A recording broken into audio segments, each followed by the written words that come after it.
number 5, 3 chapters in R.S. Sharma. I will tell you how there's a bifurcation. So we have now started module number 5, 3 chapters in R.S. Sharma. You will not find it in NCERTs itself. Now the fact is, till this point I had been doing one basic timeline with you. But today I will split that timeline into 2. And we have been concentrating on one sector itself.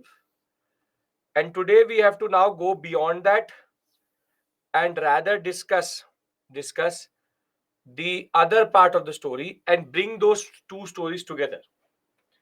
As I told you, we had been concentrating on North India, and the North Indian story is a little bit different from the South Indian story, and in that sense the timelines are also separate. There is a intersection in the first four things, which is Paleolithic, Mesolithic, Neolithic, and Indus Valley civilization. Till this point, there is no bifurcation into North and South. But from this point forward, from 2 million BCE to 10,000 to 4,000 to 2600, the story of North India is thereafter early Vedic, then later Vedic, then Mahajanpadas, then Magad, and the last thing we did was Mauryas. And in that sense, we have been concentrating here only. 1500 BCE, 1000 BCE, 600 BCE, 500 BCE, and 324 to 184 BCE. This is what we've been doing. The North Indian story. Yes or no? Yes. We have been concentrating on this sector. And I told you, when we have covered a certain portion, we will then go to South India and cover that portion together and bring both of them together generally. Now here what we see is that during the early Vedic period till the period of Mauryas, there is something called the megalithic phase.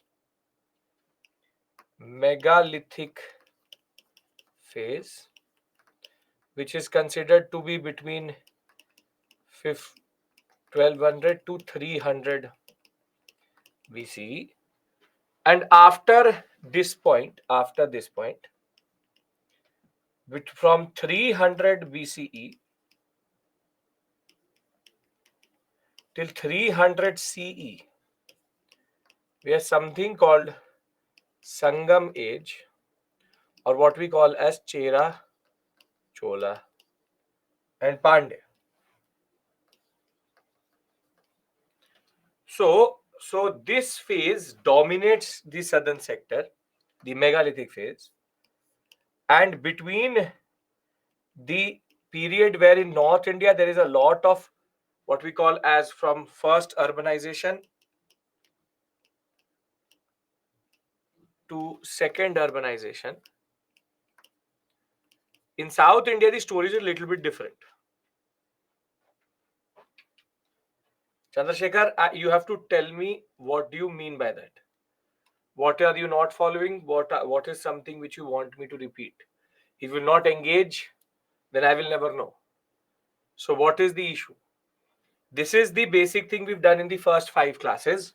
We started at Paleolithic, Mesolithic, then Neolithic, then Indus Valley civilization. Then we went to early Vedic, later Vedic, Mahajanpada, Magad, and then Mauryas. And in between this, we had the Alexander's invasion. On the other hand, we now have to complete this phase, wherein we have to discuss 2 things: megalithic, age. And what is this Sangam age? Sangam age, which is between 300 BCE to 300 CE. So you basically have to, now we'll bring both the stories together and then we'll take both stories together forward. I kept it only one and did not bifurcate it because it would have become very heavy. So rather we have just gone in one direction first, and thereafter we will change our course and we'll go both together, because we have to do first this, second this, but thereafter there are 6 different dynasties which will emerge after Mauryas will decline, and we have to see where they are placed, what is their most important concept. And if you have to actually we have to see what we are going to do. Generally we'll do Indo-Greeks,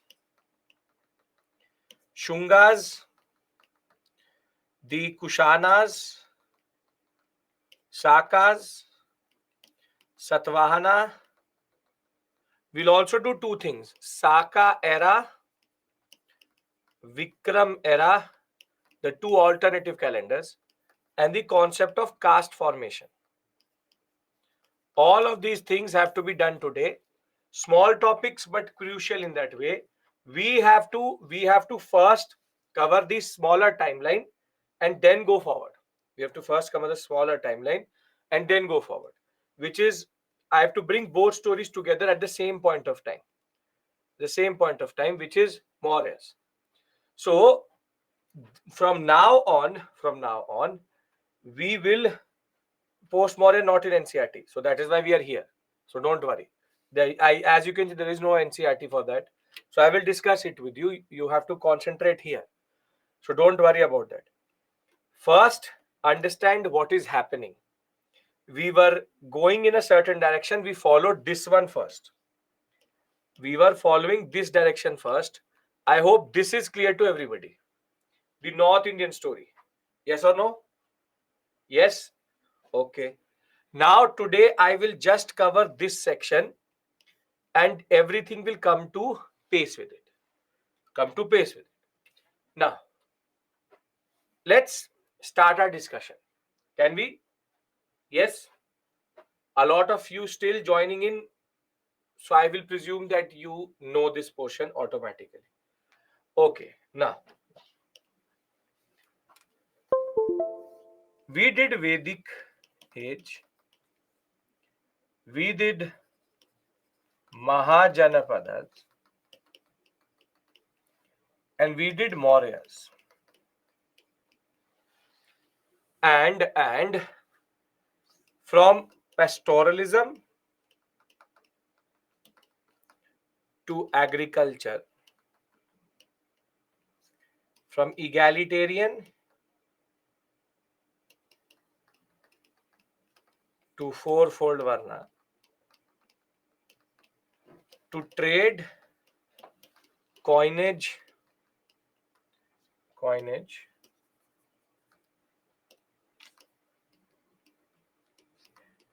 and 3 religions, to centralized empire,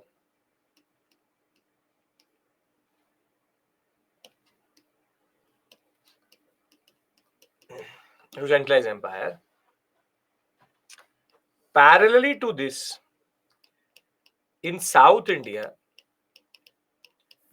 we have one very big phase which is called the megalithic age, which spans between close to 1200 years.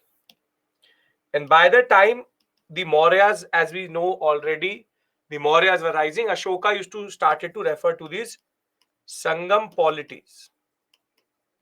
To the Sangam polities called Chera, Chola, and Pandya. Now, what does megalithic mean? Now, megalithic age refers to a period in South India wherein it is an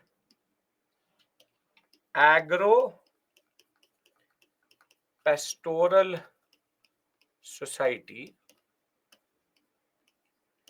which had agriculture and pastoralism as the main occupations. That is what agro-pastoral means automatically. South Africa or South America? No. Antarctica we are talking about. South India. Why will I talk about South Africa and South America? Kidhar? Sleeping. This means South India. Don't do this. South Africa or America. Antarctica. We are talking about Antarctica. How megalithic developed in Antarctica. How confusion? There is a point till you get confused. This is beyond confusion. I'm saying that I'm bringing the North Indian, South Indian story together. Why would I tell you the story of South Africa? You tell me. Or South America. And if I was talking about them, I would talk about Spanish and the Portuguese.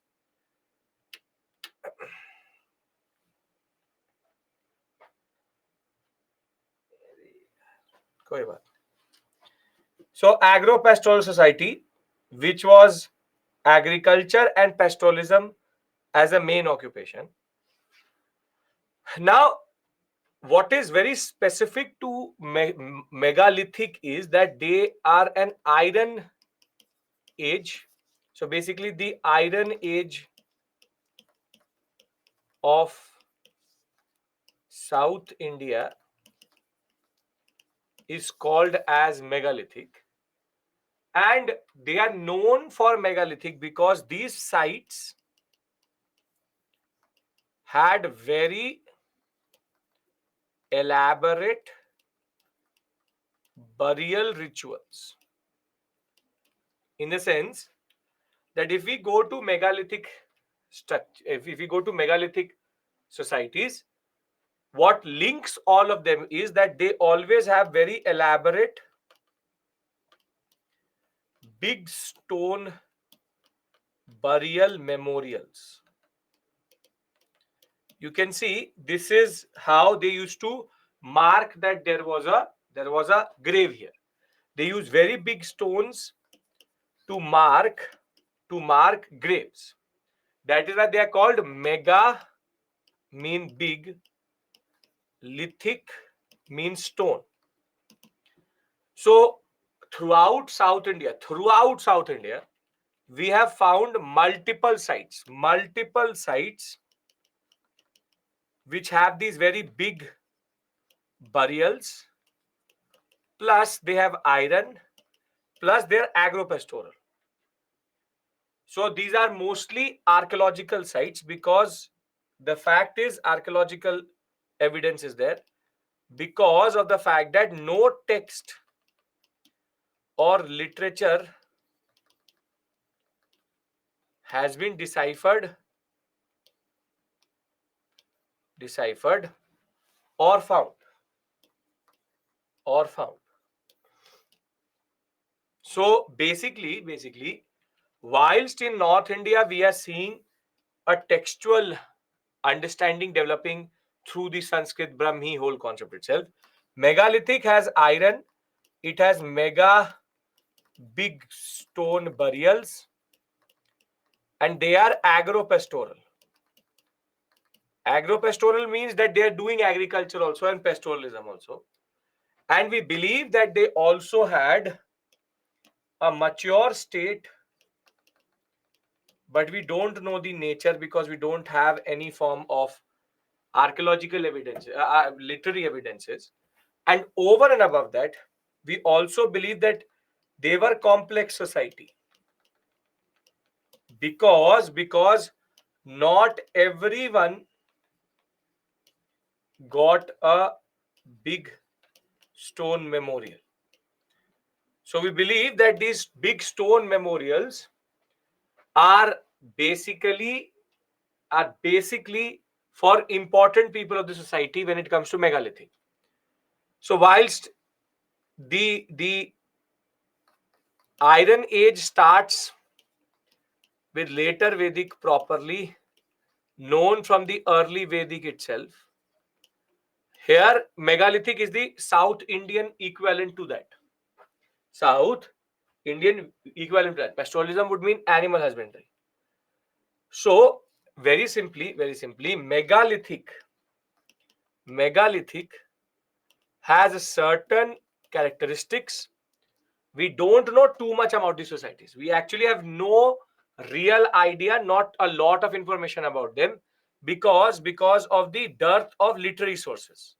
So basically from iron to big stone memorials to agro-pastoral and to the fact that sites are distributed across South India. And this is why we call it the megalithic phase. So just to add to this, connected with the beginning of iron technology in peninsular India, mega means big, lithos means stone, linked to burial practices. They use very big monuments to basically to mark a burial of a person. And from the Vindhya to the Aravali to the Deccan Plateau itself, we found these basic ideas. Now, a very interesting thing emerges when you study megalithic. Very interesting thing.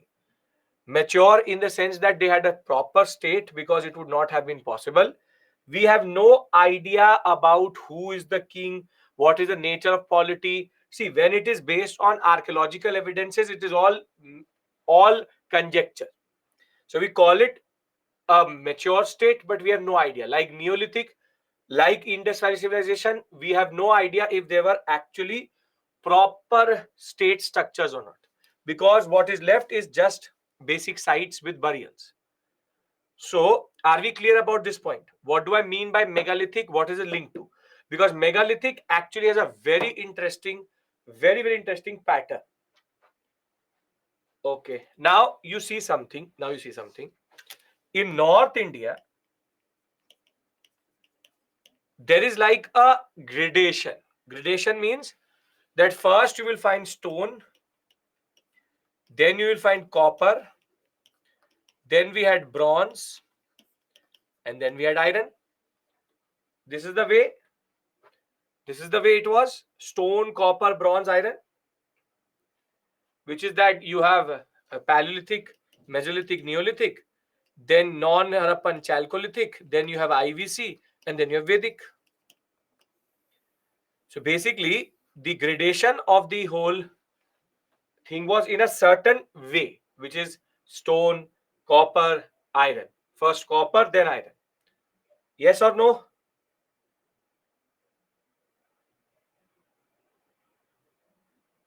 Okay. Now, in megalithic, we see something very interesting. In megalithic, there are two types of styles.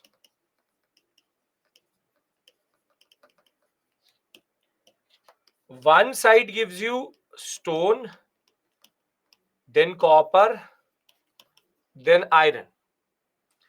But in certain sites, they straight away move to iron itself, which is quite interesting because of the fact that in peninsular sector, they were very what we call as limited copper itself. Copper was coming from Khetri mines in Rajasthan. But when we talk about Karnataka, Tamil Nadu, the whole Maharashtra belt, what do you get more here? In the Karnataka, Tamil Nadu, Andhra Pradesh, Telangana sector, what do you find more? Iron. These are basically the iron deposits of India itself. So they did not have access to copper itself. And because they did not have access to copper, they did not go through copper phase itself.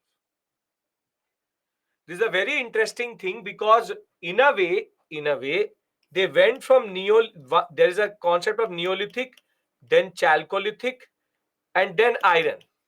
Here, straight from Neolithic, they go to Iron Age. This shows you how raw material and environment dictates how you progress as a civilization. So in South India, there's no set pattern. In certain sites, we find stone tools and then we straight away find iron.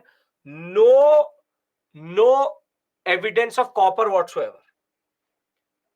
On the other hand, in North India, we will find in different levels, different things for sure. So with dearth of copper, generally India has a dearth of copper.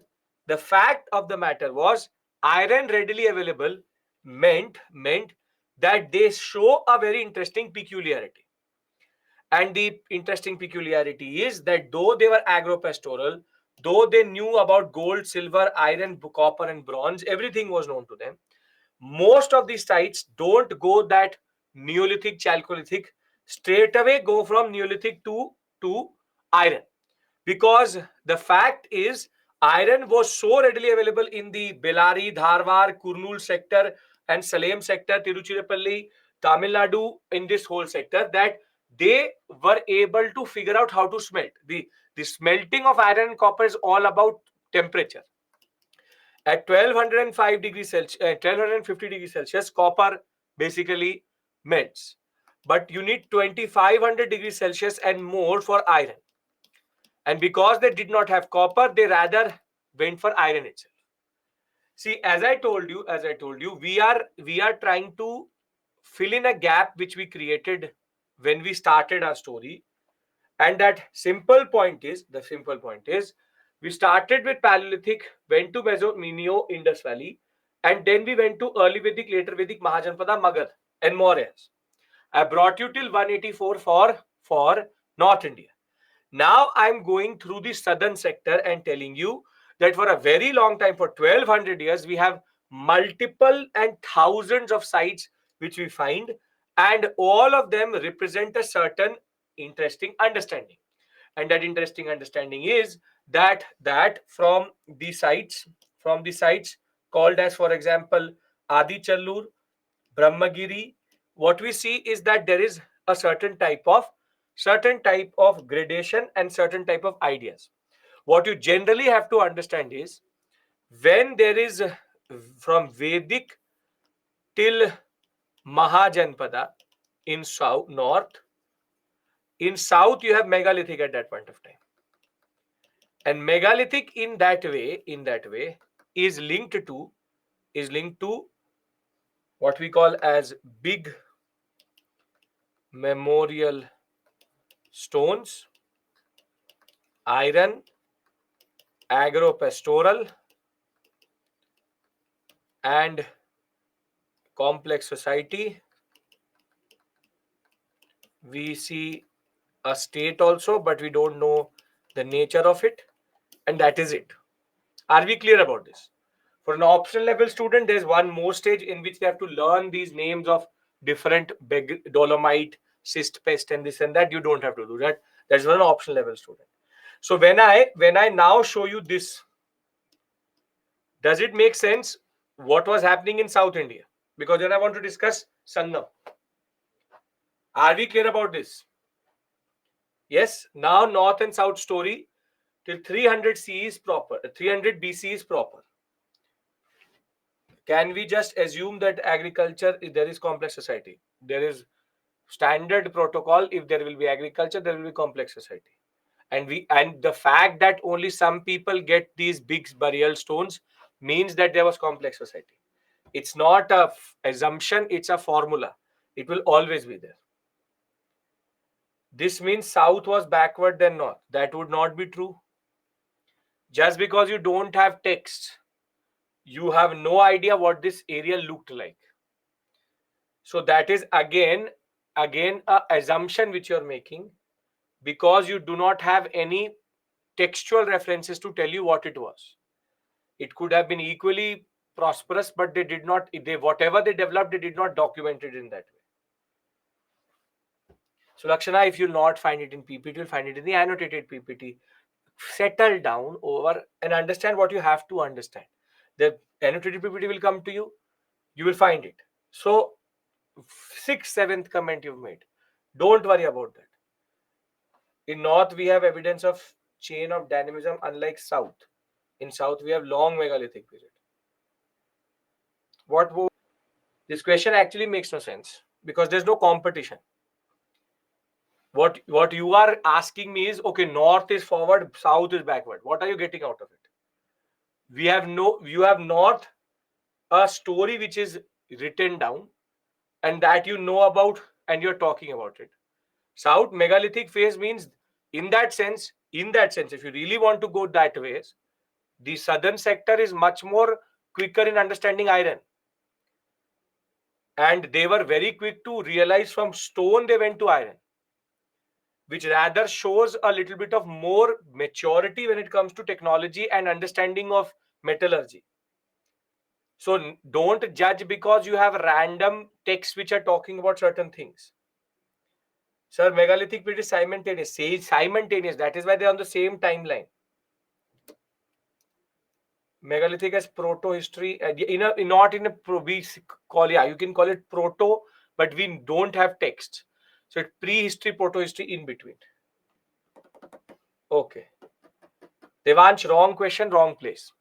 Why Kozhikode given the city of literature title? I should have asked me last night, not here. Okay. Did North and South have cultural disputes? Again, politics. Why would there be cultural disputes? Rather, South will start to take under the Sangam period. There will be percolation of Vedic society into South India. Is there one thing to understand? Why are you talking like South India is in for example Australia? Obviously, there will be trading of North and South India. The whole subcontinent as a unit is one. Why are you saying that? Is there obviously there would be trade? Obviously there would be trade. When Uttar Path and Dakshin Path is there, if Dakshin Path exists, then they exist for the same reason, right? Dakshin Path will emerge here. If Dakshin Path is emerging because there were societies and structures which were there in South India, right? So this othering type of thing, why are you doing? Which is that, okay, is there this, is there that? No, it's the same story. I had just concentrated on one sector of the subcontinent. I'm now concentrating on the other sector of the subcontinent. Stop doing this. These tendencies will come out in the interview and basically mess up your interview. So the simple point is, it's a proper structure. When we talk about the Indian subcontinent, we talk about Indian subcontinent. In the northern sector, there is a certain different trajectory which it goes because of the Aryan migration itself, and that will in turn lead to the Mauryas developing as the zenith point. Whilst whilst North India is figuring out how to go for iron, this and that, South India has already figured that out, and they have a megalithic phase. Unfortunately, maybe later, right now, unfortunately, because of the terrain of South India itself, and because of the iron deposit itself, because of the excavations itself, we may have lost a lot of history in that. And therefore, megalithic phase, till we don't find textual references, we are bound by these big memorial stones. Are we clear? Why, sir, trade is not happening in South with IVC time? At IVC time, there is still trade. Where did Indus Valley civilization get its gold from? Guess.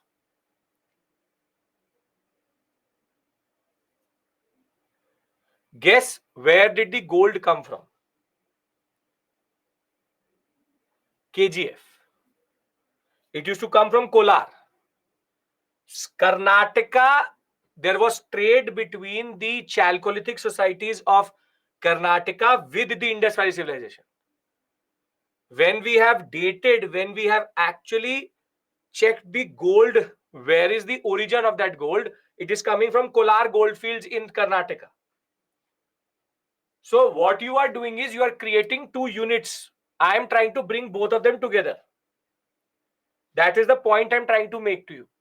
There is multiple interaction between these things, but till this point I had been doing them independently. Now I'm bringing them together. That's it. So IVC people also had trading relationship with other cultures. Nujore, Gaetha, the Malwa and the Ahar culture for the same reason. It is Ahar which used to mostly give the copper to the Indus Valley civilization. The fact is that they're culturally different. So these are contemporaries to each other. Are we clear about megalithic phase? If they give you a certain statement based question about its features, you will be able to identify. Yes, both north and south are developing in the same period. North we know more because of the texts. South we know only because of the megalithic structures. That is it. That is it. Textual reference is coming very soon, and that will give us a very interesting picture. Is there any chance of finding megalithic, Mesolithic, Neolithic in southern region? We have megalithic. We have Brahmagiri, Ponampally. We have found Paleolithic structures. We found a Mesolithic. We found Neolithic. I showed you a whole. What is the peculiarity of South Indian Neolithic sites?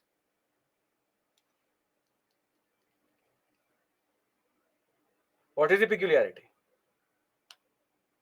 Ash mounds. So XY, whatever your name is, obviously it's not XY.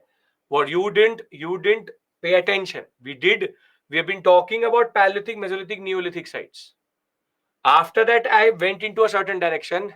I told you about non-Harappan Chalcolithic cultures. And thereafter, I just stopped there. And now I brought both of them together.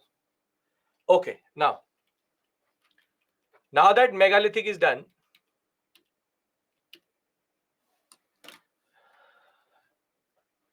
327, this period of 327 to 300 BCE till 184 BCE is known for Alexander, Chandragupta, and thereafter Ashoka and the Mauryas. That is what we've done yesterday. Thereafter 300 BCE to 300 CE in what is called the Deep South, the history of this period is reconstructed via a set of texts which are called Sangam literature. These are called Sangam literature because 3 Sangams happened, which is conferences. And in these 3 conferences, these texts were produced. Now, the Sangam texts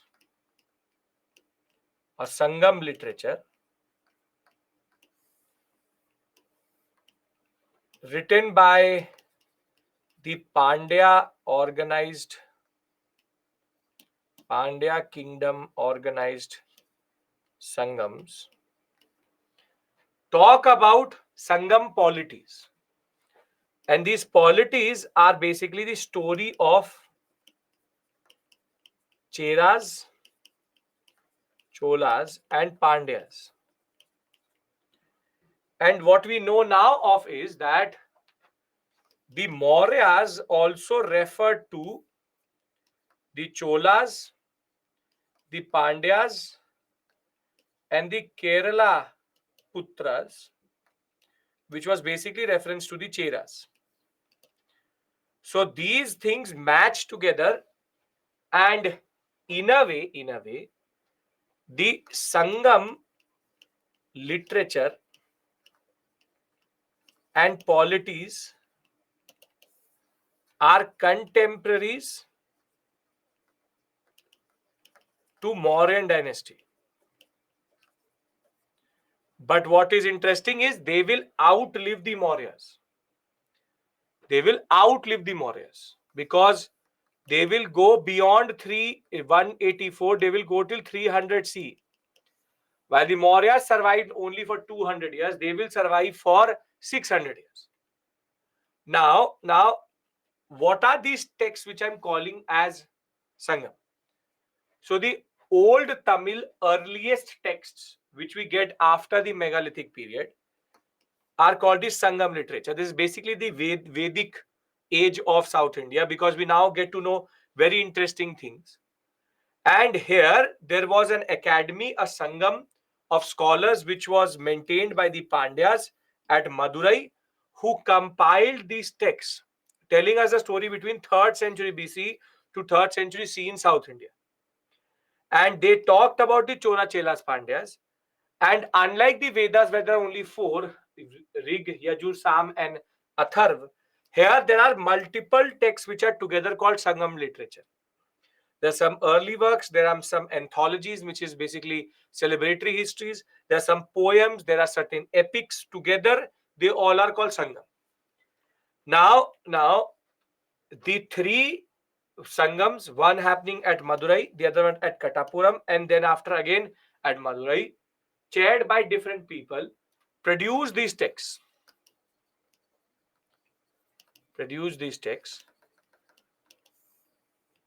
And very interestingly, Sangam literature has a very interesting peculiarity.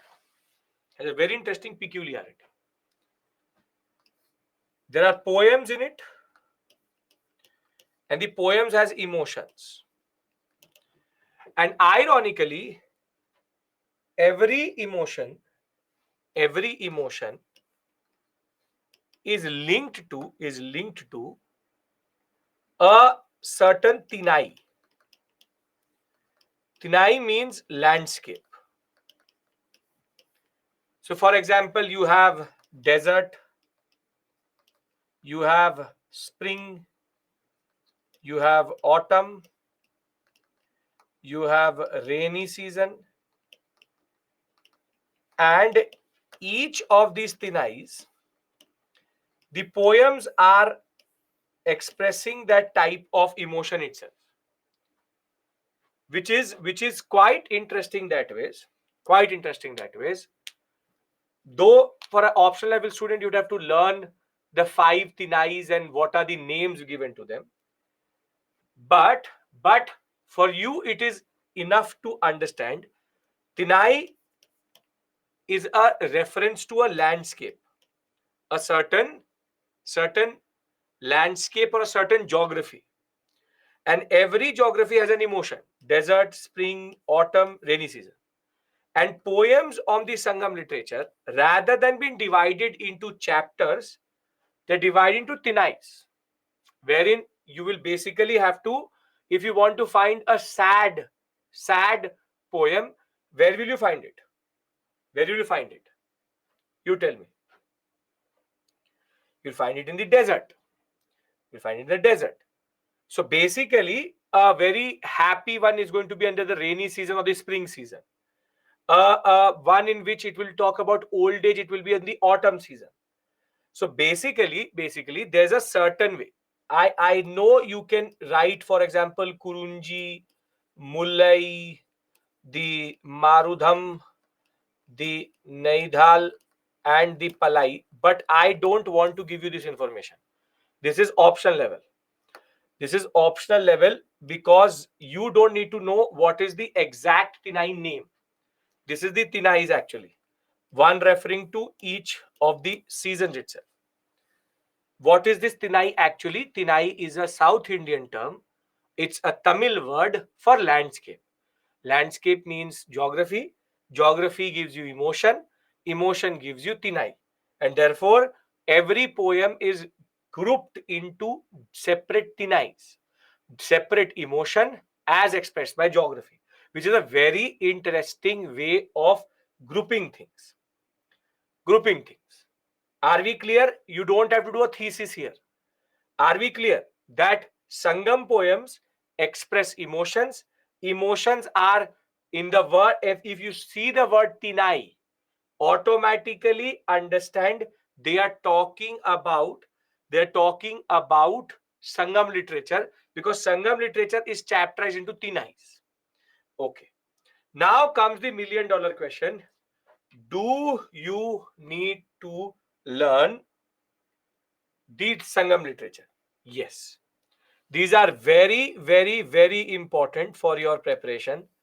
From time to time, there has been different types of questions in which they've been sprinkled around. And there is not a lot, but it is very simple, straightforward. Have to learn one each day. One each day, and you will easily do it. When was Sangam literature written and published? So, open Sangam literature written by under the Pandya rulers during this period of 3rd century BC to 3rd century CE, and was published during the same period, produced by each of these Sangams as they were written down.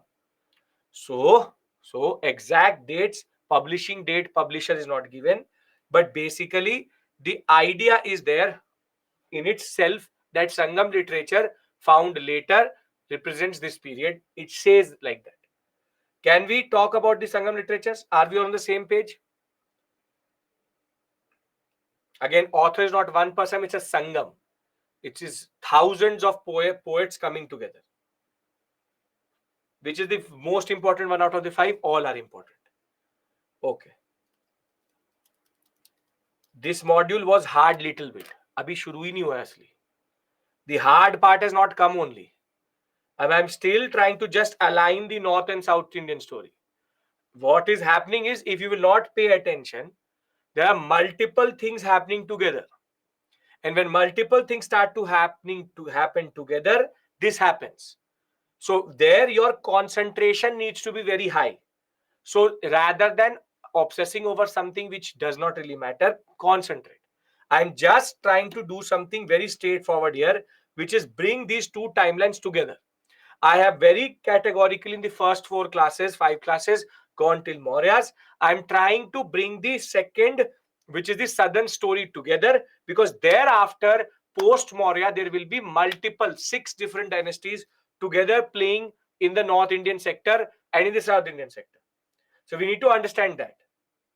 So very simply, the Sangam polities discuss the story of the deep south, and they refer to the Chora Chera Pandyas, which I'm going to tell you. First, we need to see what are the Sangam literature. Now, the first one is Tolkappiyam, which is Tolkappiyam, written by Tolkappiyar, is a grammar book, and that is why we know about how to read these texts. It's a Tamil grammar book, and therefore it allows us to understand how to read this text itself.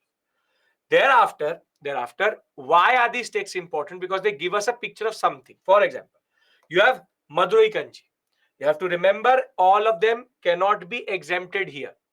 Madurai Kanji talks about Kaveri Patnam and the trade and commerce in Deep South, which is quite important that ways, and shows us that they were very intricately connected with the Romans.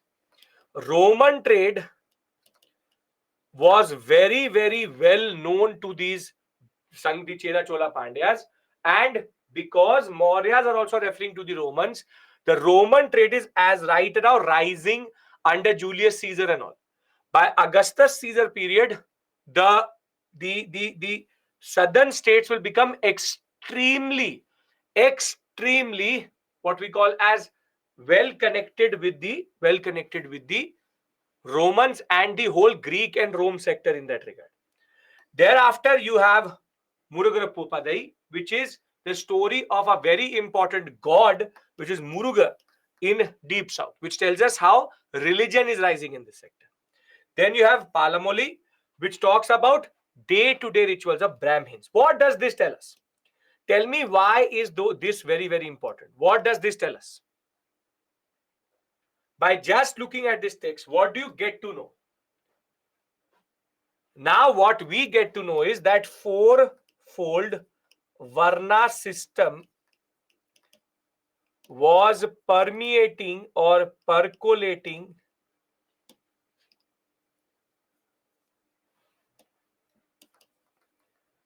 permeating into South India. So till the period we have megalithic, we don't know about the social division. But now we can see that the day-to-day rituals of the Brahmins are talked about. Thereafter, the most important text which comes in the examination from time to time and is quoted by our finance minister every year, which is Thirukkural by Thiruvarur. This is a very, very important text because this is considered the morals and ethics book of South India. If you have ever seen the budget as presented by Nirmala Sitharaman, you will see that in every budget, the first chapter before the chapter begins, there's a quote, and that quote is mostly from Thirukkural, which is that she tries to express what is the moral and ethic behind that chapter. She's been doing it for the past since she's been finance minister itself, but every time she quotes that and then she starts reading the chapter itself. So that ways these texts are quite important and generally are important for your preparation. Now this year there was a question 2023 where there was a story, there was a word which was given. Now that question out of Sangam literature was a even higher than academic level question, because the word which was given was basically referring to ritualistic suicide which the Sangam polities or Sangam rulers used to do when they used to lose in war. But now the point is, there is nobody who can basically go through each and every Sangam text and learn each and every word which is written in it. So the basic advisory which I always give my students is, with regards to Sangam, if it is a standard question, attempt it. If it's an extremely difficult question where they're asking you terminologies, be it Sangam, be it any text, don't take a negative there. Don't take it on your ego that I will solve that question for sure because my life depends on it. No. Out of the 15 to 20 questions which will come out of history, there will always be 5 to 6 which base, not Korkai and Muziris. That is a very easy question. The out of 5 to 6 questions, out of that 20 questions, 5 to 6 will always be difficult. 25% of every subject and the whole paper is always difficult.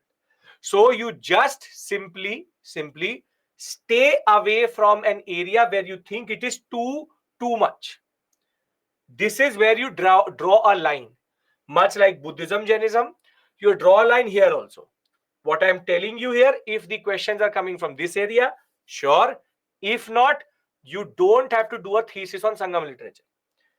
The basic point is, if 15 questions are coming, 15 to 16, out maximum 20, goes till 25 also. Ancient, medieval, modern art and culture. Out of each one of them, 1 to 2 questions or one question will be very difficult. Every time. This is true for polity, this is true for economy, this is true for geography, this is true for current affairs. Out of 100 questions, 75 questions are standard, 25 questions are difficult. Now what you do is, students, what they do is they chase this 25%. They say, how can I answer this? And what happens is that they basically make sure that the 75 get messed up. 75 to 80 questions have to be answered properly. Reduce your negative marking. The more you reduce your negative marking, the better it is. Don't take it on your ego that I will solve these 25 questions, because that will be your downfall. That will be your downfall for sure. 110%. Because these 25 questions can only be done either through Google, or you knew the text, or an academic level understanding. And that is not possible for you when it comes to GS level preparation. Are we clear about this? I'm giving you a disclaimer here itself, because when you will see the mocks also, you'll find multiple random questions. Because now the standard has been set, they have given one question on Sangam literature term. They will give now in every mock, there will be one question for sure. But that is not the way UPSC works. They will automatically change the pattern and nobody will get to know automatically. That is the standard thing which UPSC does. One time they ask a question, how many states are there between A and B? How to reach that point? They ask that once. Now every mock has that question. Since that day, since 2018, they've not asked this question only. That what is the total number of states between each of these? 1 year they asked NH number. What is NH number 1? NH number 2 goes from where to where? Asked once. Now every student becomes a truck driver, remembers every NH. But they've not asked any question related to that since the past 6 years. So the student who came to me and said that I remember each and every NH. And I said, okay, 44A and B are there. Now you tell me, where does 44A and B go? Don't have to become a truck driver. These people do it, which is start to learn NH names. Don't do that. One time question came. That is called paper chasing. If you chase the paper, for example, in national parks, you can learn national parks, maximum 50, 60.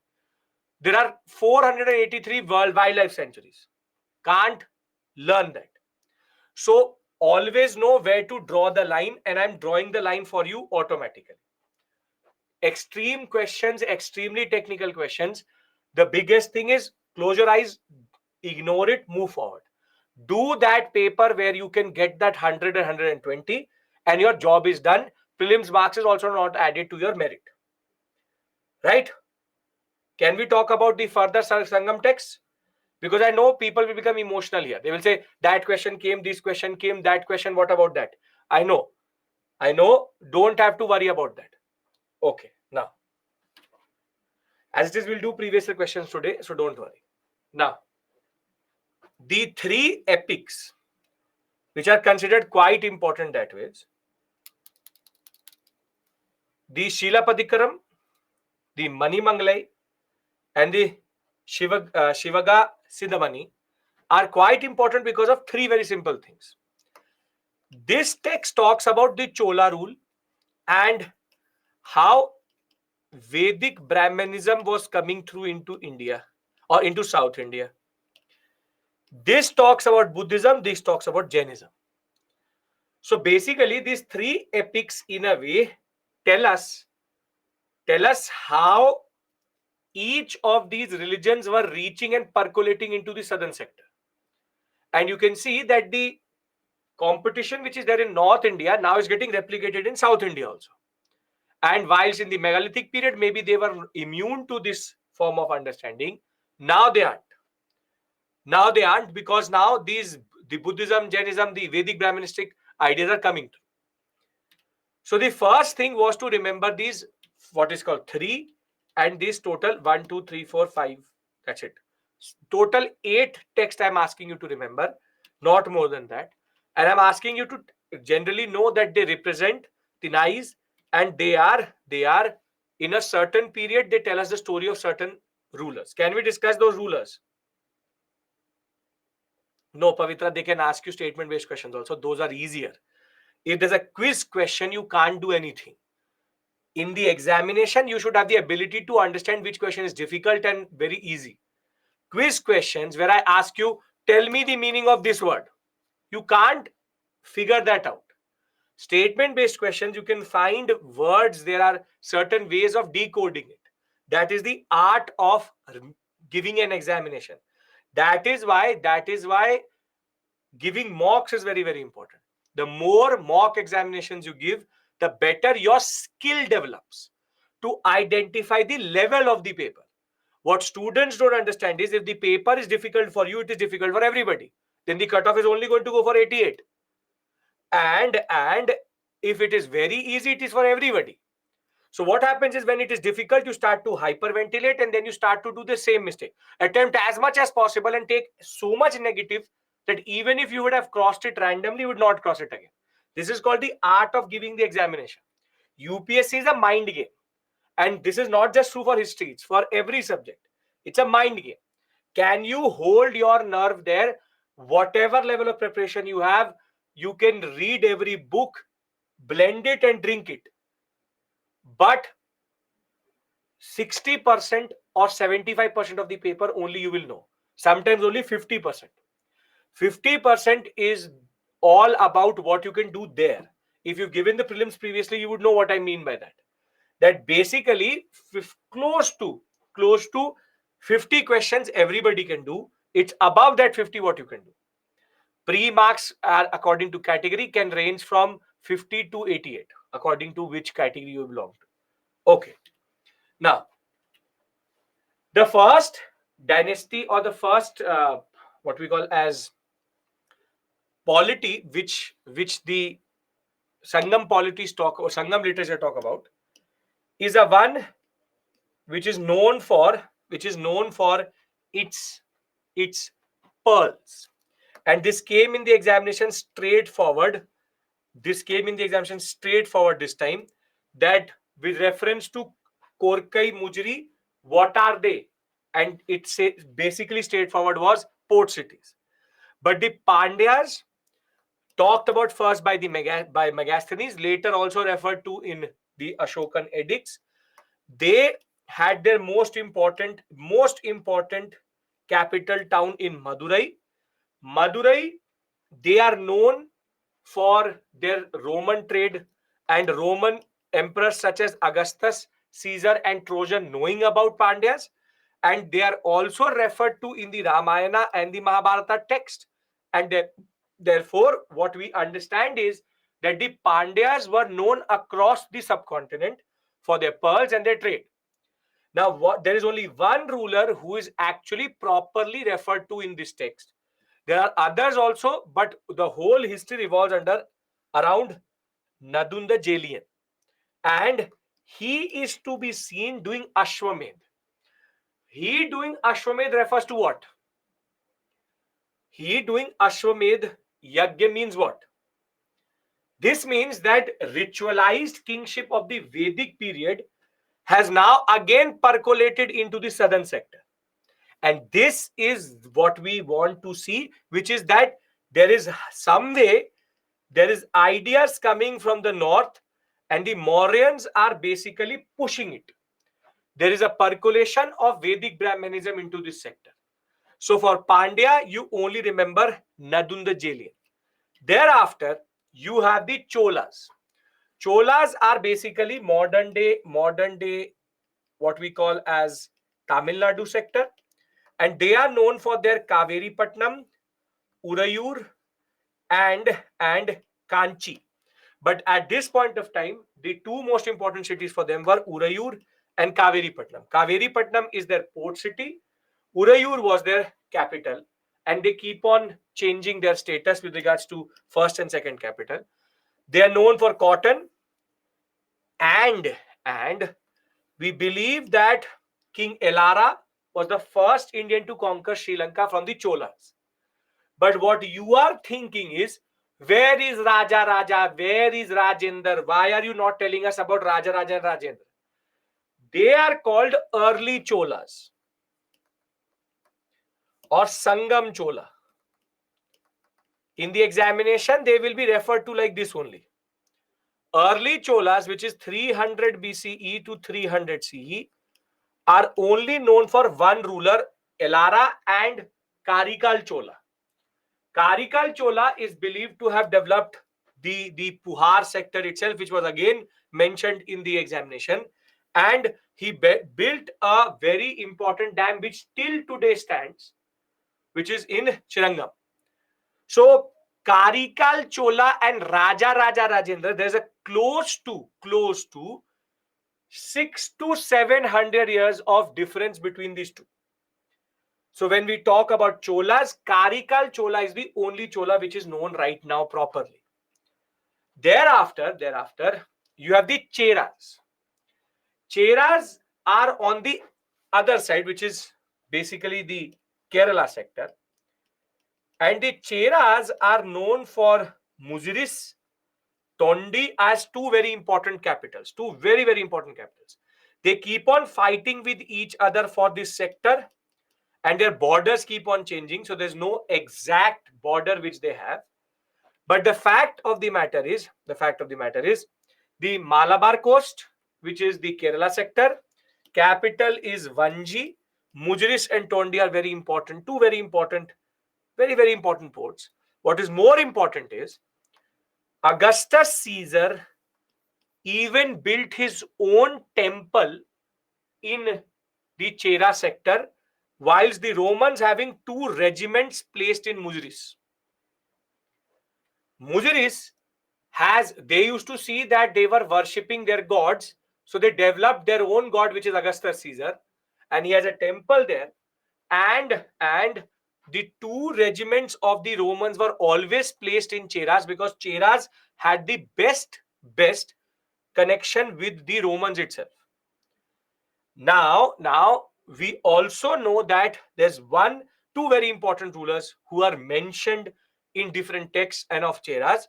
One is Udayanjeral and Senguvatan, which is Red Chera, who's known for developing a very important, what we call as religion and cult, which is the Kanagai, the Patani cult, which still exists in Kerala in that regard.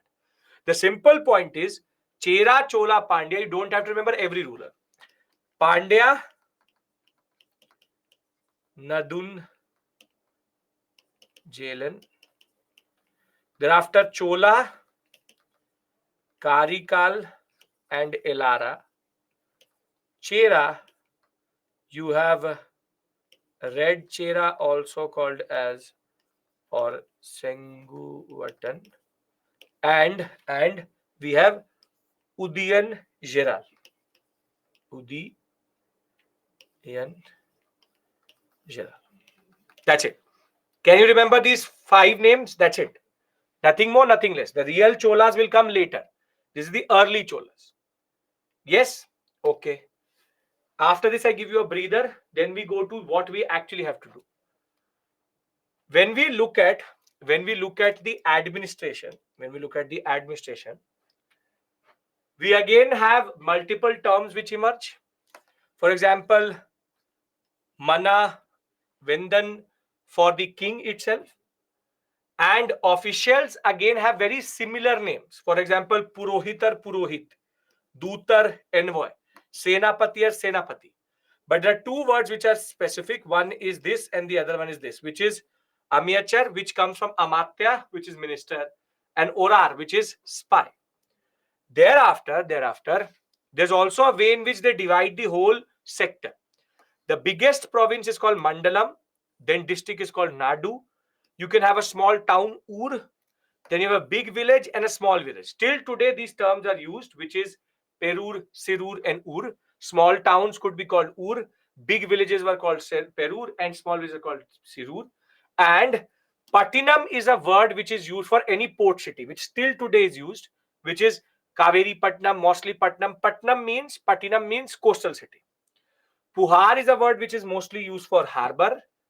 And we can see that again, same type of taxes are also taken. Kerai, which is land tax. Erai, which is paid to a person who has won that sector or is the local power, which is means feudatory means local power. Custom, forced gift, which what would be the equivalent of Iravu? What would be the equivalent of Iravu? Forced gift in Vedic period. Very good. Bali. This is basically Bali in a different way. You give a forced gift to the king. Beautiful. Very good. Which shows that you are trying to connect these two. Perfect. Thereafter, you have the Veriyar who tax collects. Now, you have to remember these words. Can be sprinkled from here and there. Can't help it. But the way it is, one each day, not very difficult. Here, I give you a breather, 5 minutes. And thereafter, I have to do a very important discussion with you, which is post-Maurya. Finally, I have brought you together at one point.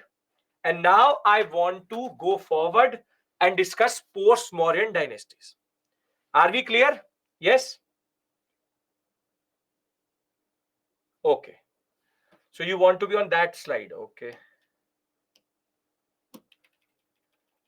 This one. Okay. Okay. So we come back at 6:20 and we take the story forward. then 20, 25, 40 minutes of a burst, then I'll again give you a break. Okay. Vishakhapatnam also same thing.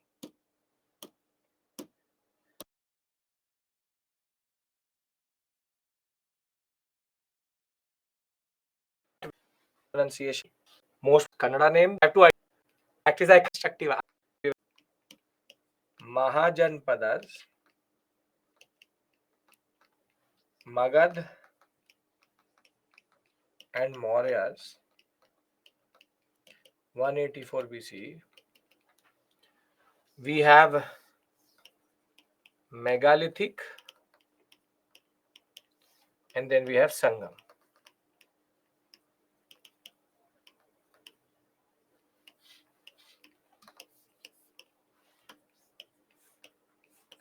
Are we clear about this now? This is what I wrote in the beginning. Okay, now from here on out, things will become more complicated because there are not one but multiple dynasties at play here. Now, when I talk about post-Mauryan dynasties, I'm talking about the period between 184 BCE till 300 CE. This period is called post-Maurya. This period is called post-Maurya. And here we have Shungas, Sakas, Indo-Greek, Kushanas, Sangam, Satavahanas. Now the point is, we need to make sense of this area, and half of it can be done by just knowing where they are placed and what is their sequence. Because most of the questions can be managed like that only.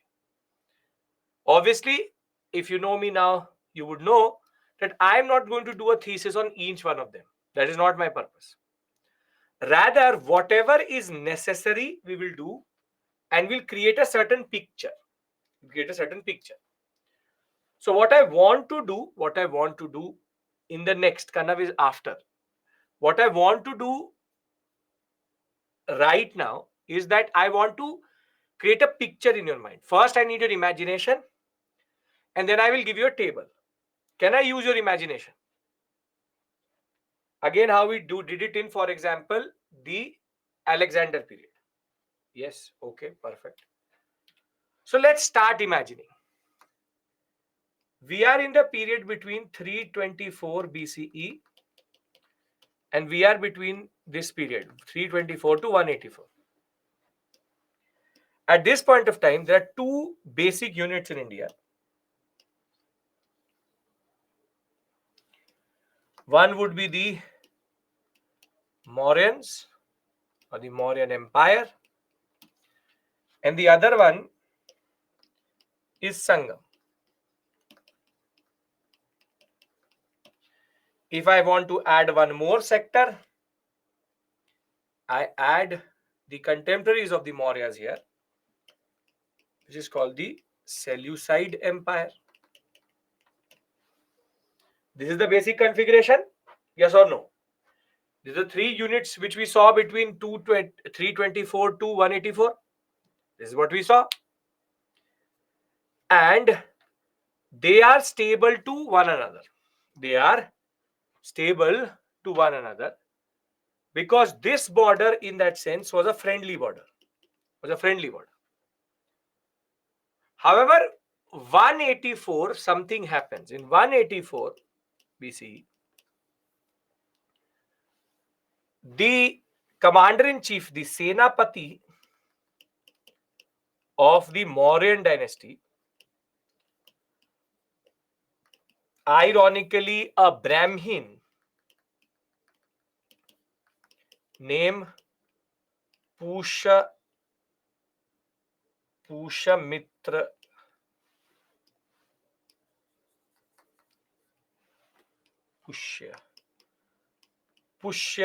Sunga,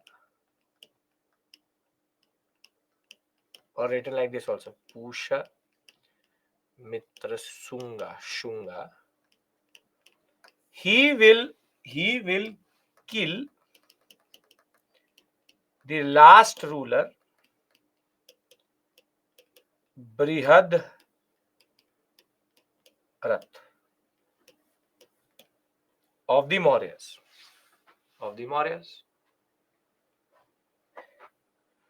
Now, this means that Mauryan Empire was declining and was now going to end. Now, you will ask me a question, sir. How did Mauryas decline? How did the Mauryas decline? And I will tell you that every dynasty declines the same way. Every dynasty declines the same way. Every empire declines the same way. And there's a certain recipe for it. There's a certain recipe for it. Who is that Brahmin? That's the Senapati Pushamitra Shunga. And the recipe for decline is very straightforward. First, you switch on the fire called weak rulers. On that, you put a very beautiful pan, and now you add what you need to add. So if you will add, for example, a little bit of administrative issues, then economic decline, external conflict, social issues, corruption, resent, or what we call as resentment or dissent, we can say dissent, and thereafter you start to saute it, and thereafter you put in the last swad anusar, according to what you like. You add very simply cultural or religious issues. The dish which you get is called decline of an empire. Every empire declines the same way. Either there will be weak rulers. That is why I never teach decline. Same story everywhere. Weak ruler will be there. He will not be able to manage the economic decline. There will be administrative issues. If it is a very good dynasty, there will also be corruption in it. There will be external conflict. There will be social issues. There will be dissent. There will be corruption, and little bit of cultural and religious issues you will add. Every dynasty, Maurya, post-Maurya, Gupta, post-Gupta, all dynasties decline like this only.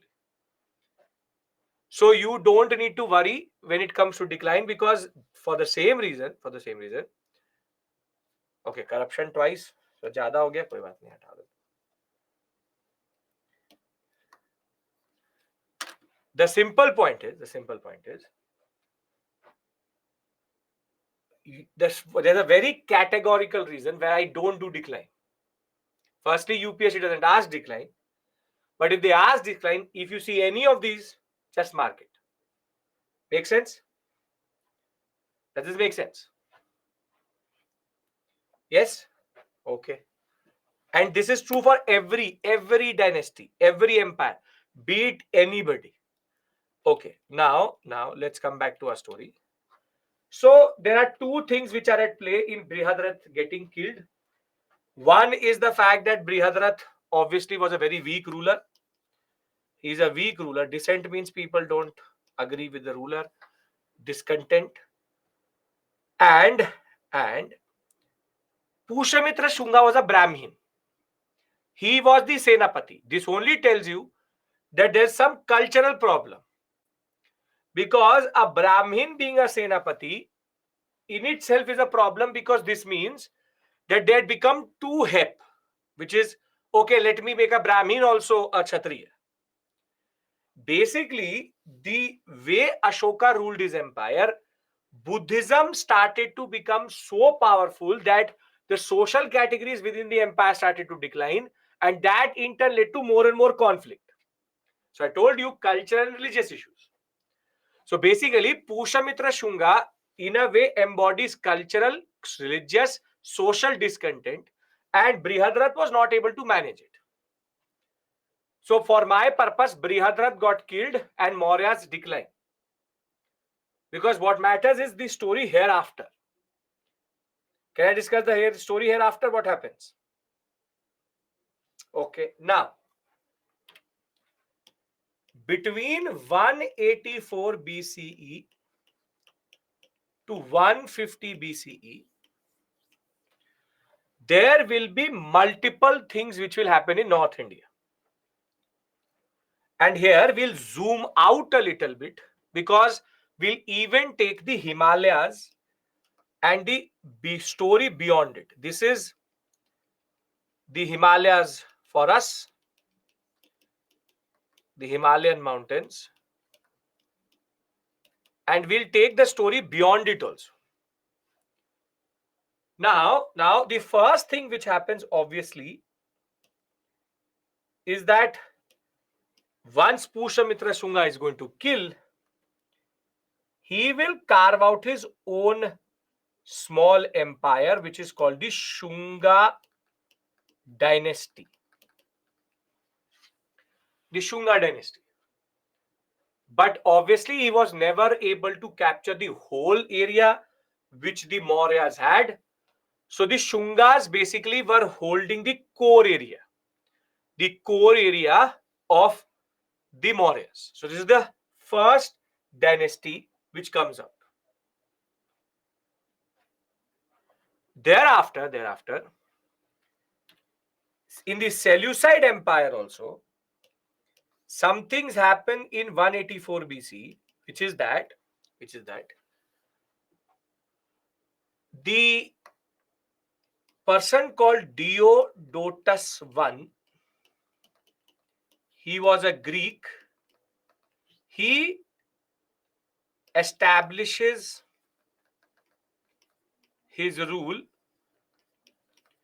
by overthrowing the Seleucid king. I don't care what his name is, but Diodotus I was the one who captured it. So you can see in both areas, 184 something is happening. And what Diodotus I is going to do, he is going to establish a very big sector here, which will be called the Indo-Greeks and or the what we call as the Indo-Bactrians.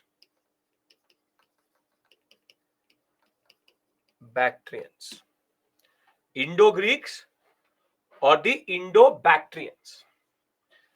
They used to rule from a place called Bactria, and they had two sectors. The Hindu Kush Mountains, two down. The Hindu Kush Mountains basically were like the dividing line. What is the place where Afghanistan mountains and the Himalayan sector come together? What is it called? Geography. It's called the Pamir Knot. I'll show you a map also, don't worry. It's called the Pamir Knot.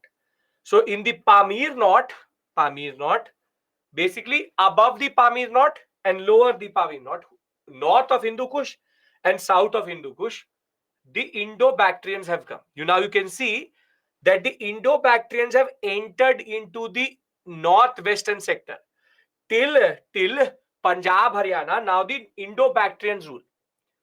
So you can see that these two are successors or new states. Successors or new states? These are successors. One succeeds the Mauryas The other succeeds the Seleucid Empire. Mauryas give birth to the Shungas. The Indo-Greeks are nothing but Diodotus I capturing power. Shungas is nothing but Pushamitra Shunga capturing power. So they are new, but they are succeeding somebody. They were already present. Mauryas are giving birth to the Shungas. Seleucid Empire is giving birth to the Diodotus Empire, which is Indo-Greeks. They're called Indo-Greeks because they rule, they are Greeks, but they have an Indian side also. So Shungas are the successors of the Mauryas. Indo-Greeks are the successors of the Seleucid Empire. Are we clear about this? I'm not going to now go into a difference between successor new state. I really don't care. You want to call it a new state, you call it a new state. I'm not going to get caught up into something which is immaterial. The simple point is successor and new state would be somebody who's coming out of India, who's coming from an outside sector, and he has no antecedents in India itself. Pushamitra Shunga was the Senapati of the Shunga of the Mauryas. Diodotus I was the commander-in-chief of the Seleucid Empire. Are we clear about this? I told you start to pay attention, because if you won't, things are happening very quickly. Are we clear? Who are Indo-Bactrians? Greek rulers who ruled from Bactria. That is why they called Indo-Bactrians or Indo-Greeks. I want everybody's yes, because there's one player which is missing. There's one player which is missing in this story, and that we have to discuss. The rise of the Shungas is 184 BCE. The rise of the Indo-Greeks is 165 BCE. So they are more or less contemporary to each other. Hindu Kush role is that there are two sectors, one north and then south, Indo and Greek sector. Now, we know that in the deep south, we have the Chera, Chola and Pandyas. So that is totally fine. We have the Greeks. This is the Sangam sector, Sangam polity. But there's also one more player missing, which came to India in 150 BCE. And they are called the Shakas, the Indo-Parthians or the Indo-Scythians. Now, to understand that, you have to go a little bit beyond India. Here you have the Chinese Empire. And a ruler called Huang started to expand. He started to expand. And very simply, when he started to expand, there were two tribes here.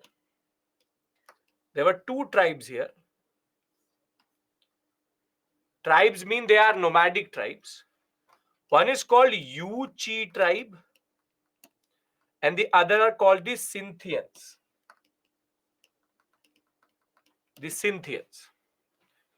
Now, these tribes are mostly moving around in this sector. But when the Chinese start to expand,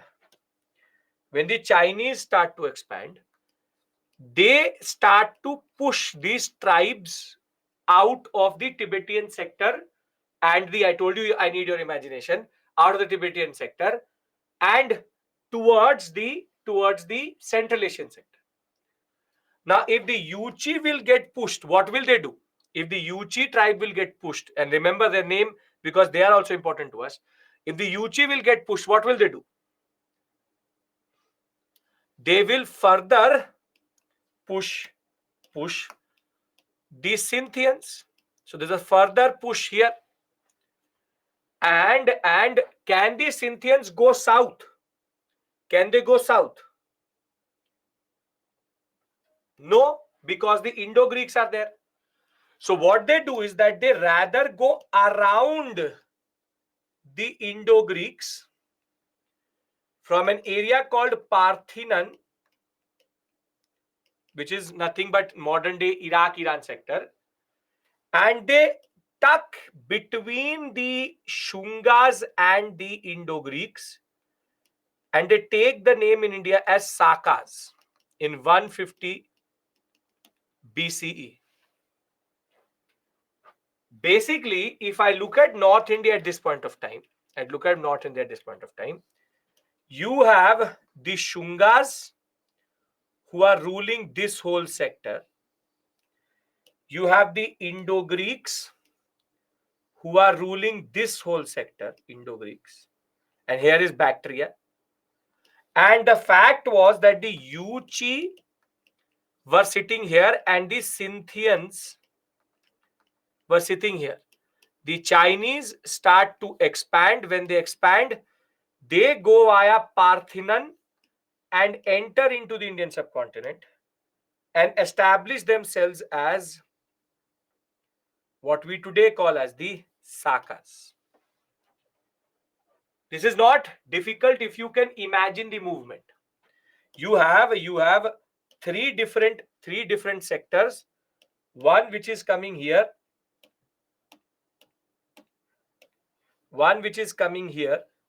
This is just nothing but the Mauryan Empire. The other one which is coming here, and the Sakas enter from this area. That is why they are called Indo-Parthenons or Scythian Parthenon, but they also call themselves as Sakas. So basically, India in the northern sector got divided not into one, not two, but three different actors.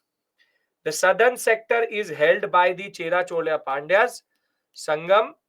This is 184, 165, 150 BCE. Are we clear? This is Shakas, this is Shungas, this is Indo-Greeks.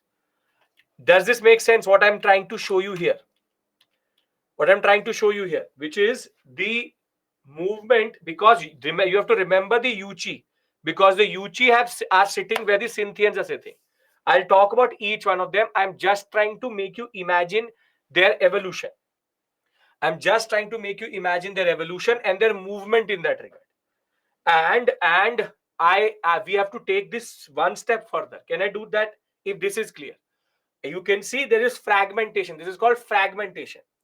We have the Chinese pushing Yuchi pushing Scythians coming into India, and the Shungas and the Indo-Greeks being here. Where did the Yuchi settles? Yuchi came to where Scythians were. But you will see there will be further movement also. Can we go to 150 to 30 CE period? Sakas via Iran, Baluchistan, whatever you want to call it. Yes, sure. This is happening in northwestern sector. Northeastern is very, very clear because from that area nobody can come in. The Himalayas block that whole sector. Nobody can come from India from northeast. They can only come from northwest. That is the only place where it is open to come into India. Okay, now we go to 150 BCE, and from 150 we go till 30 CE. And now what happens is North India is stable. You have the Indo-Greeks, you have the Shungas, and you have the Sakas, and you have the Sangam polities. And as I told you, our very good friend Yuchi are sitting here. I'll tell you what this Yuchi is. You will get to know very soon. And this is basically the Himalayan sector in that regard. This is the Himalayas. Now, this should not be a problem to anybody. We've already discussed this. This was the last discussion we had, that these are the 3 to 4 areas which have developed. One in 184, one in 165, one in 150. I hope this is not a problem to anybody. Does anybody have a problem here? No. Now, what happens is that in the Deccan sector rise a new power. They are called the Satavahanas. In 100 BCE, the Satavahanas rise, and they basically hold the Deccan sector. They hold the Deccan sector. Satavahanas were also Brahmins. They had remained silent for a very long time. But when the Shunga, Indo-Greek, Saka started to take turns in dividing India, the fact was that the Satavahanas opened this sector and captured it. Opened this sector and captured it. So you can see there is one more indigenous player which has come through. While Sakas came from this area, Satavahanas rise indigenously. Do we understand who are the Satavahanas? What is the Satavahana? I'll discuss with you. I'm just trying to establish their basic sequence of rise. Are we clear about this? Because now I need to bring the Yuchi into India. Okay, very good. Now, in the 30 CE period till the 300 CE period, I told you, Yuchi were sitting here. And we had Indo-Greeks, the Sakas, the Sungas, the Satavahanas, and the Sangam. This is how it is. This is how it is. This is how India is, which is Satavahanas, Sakas, Sungas, Indo-Greeks, and the Sangam polity. I'll give you a break after this exact point. Now, I told you that the Yuchi were sitting, but who was expanding at this point of time? Who was expanding at this point of time from this side? The Chinese Empire. They had pushed the Yuchi. Yuchi had pushed the Sakas. Now the Yuchi were here. But the Chinese again come further this side. They again push the Yuchi. But the Yuchi, unlike the Sakas, were quite powerful, and they enter into the Indian subcontinent, and you very fondly remember them as the Kushanas. And basically, this whole sector,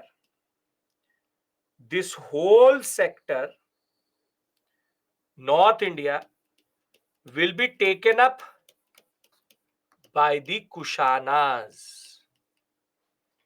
And now only 4 powers will remain: Kushanas, Sakas, Satavahanas, and Sangam. This is 75 CE. This is between 60 to 75 CE. Basically, this is the Kushanas. The Kushanas push the Shakas. Shakas come to India. Chinese push the Kushanas, then into the Sakas. Sakas come to India. Later, the Chinese further push the Kushanas, and they come into India. They change their name because Indian texts don't call them Yuchi. And though Indian texts call them Yuchi, you don't know it. You don't know it. I know it. Academics know it. You don't know it. The fact is, the Chinese empire was quite powerful, pushing further towards the Tibetan sector. This is how China became from what we call as the South China Sea till the Tibetan sector. So what I want you to do is, I'll give you a break here. What I want you to do here is, I want you to imagine this in your mind. I'm trying to show you a certain picture. If you look at it, it's like an animation. We started with Seleucid Empire, Maurya and Sangam. Then we saw Indo-Greek, Shunga, Sakas, and Chera Chola Pandyas being there. Then we saw the Sakas coming in and making it from 2 to 3. And from 3, we had the 4th player, which is Satavahanas. And then we see the Kushanas coming in and capturing the declining Indo-Greeks and the Shungas. I will give you a table that will be more helpful, but I hope this makes a little bit of sense to you.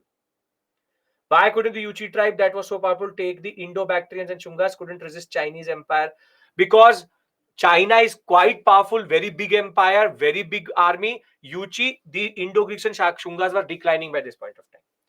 Can we take a break here? Picture is more or less clear. I will cover previous year questions, don't worry. Impatience, not expected. This from this area you will not get these type of questions. This is an area which a lot of questions come, but students don't know how to tackle it. So this is what you have to understand. We take a break here. I come back. I make a table. This is all very complicated. No NCRT talks about it. This is Upinder Singh gist of at least 120 pages to you. This whole map which you see here, this is how I always teach. I teach in Turkish invasion like this also, everything like this. We do it like this only, which is map based understanding. This is a very good way of visualizing. If you can visualize, you can then obviously remember it automatically. We will come back at what, 7:10, and we'll take the story last.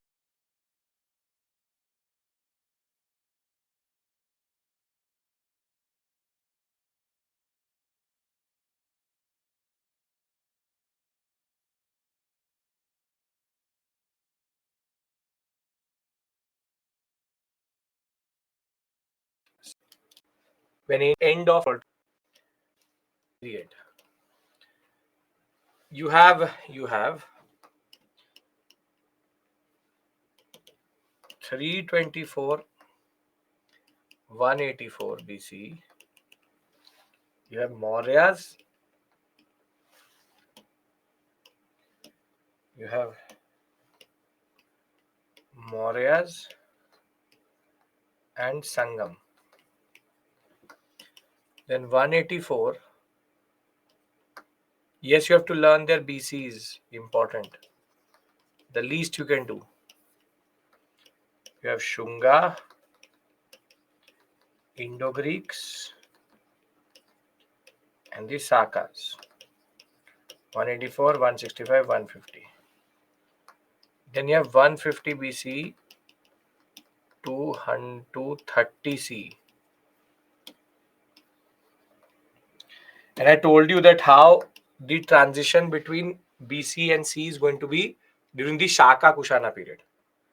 You have Shunga, Indo-Greeks, Sakas, and thereafter Satavahanas and Sangam. And last is 30 CE, 300 CE, and that is Kushanas, Satavahanas, Sakas, and Sangam. If you go by the absolute way in which the chronology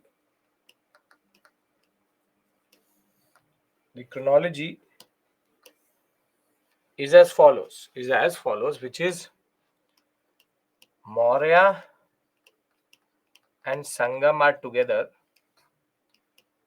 then Shunga,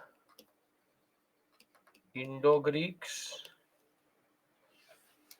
or here also Sangam, or that is implied. Indo-Greeks, Shakas, Satavahanas, Kushanas. I have written it there, Sangam polities. That's implied, but sure, why not? 1, 1, 2, 3, 4, 5, 6. Were Kushanas and Shakas ethnically Mongoloid? No. No.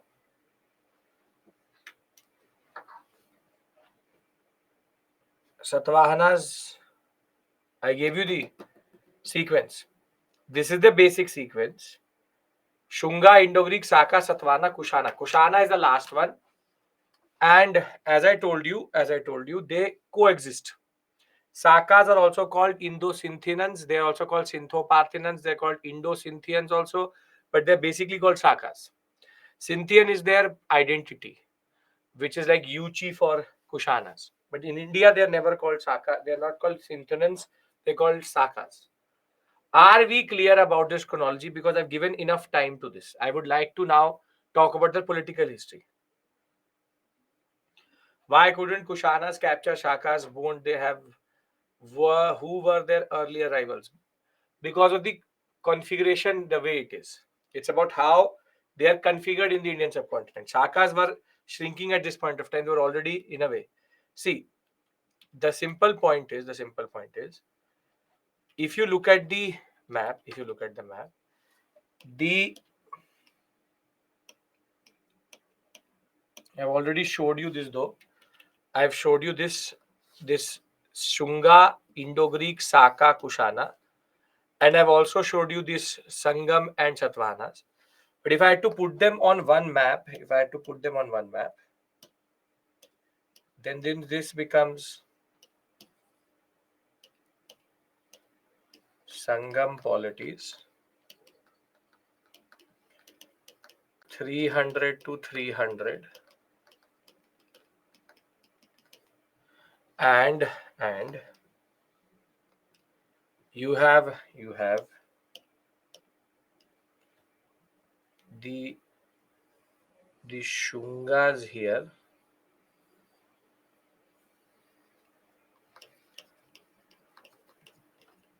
You have the Indo-Greeks,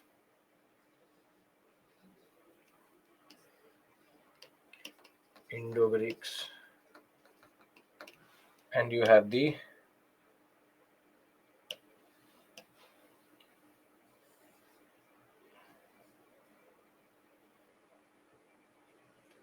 Shakas. Later, there will be a larger ruler who will basically capture most of this and consolidate North India, and that pink is Kushanas. Dating is 184, 165, 150, 100 Satavahanas, and 30 C. Yes? Are we clear about this? I cannot emphasize this enough. If you understand this sequence, half of the job is already done. Right? Okay. Satavahanas were there but didn't made any. They initially did not have presence.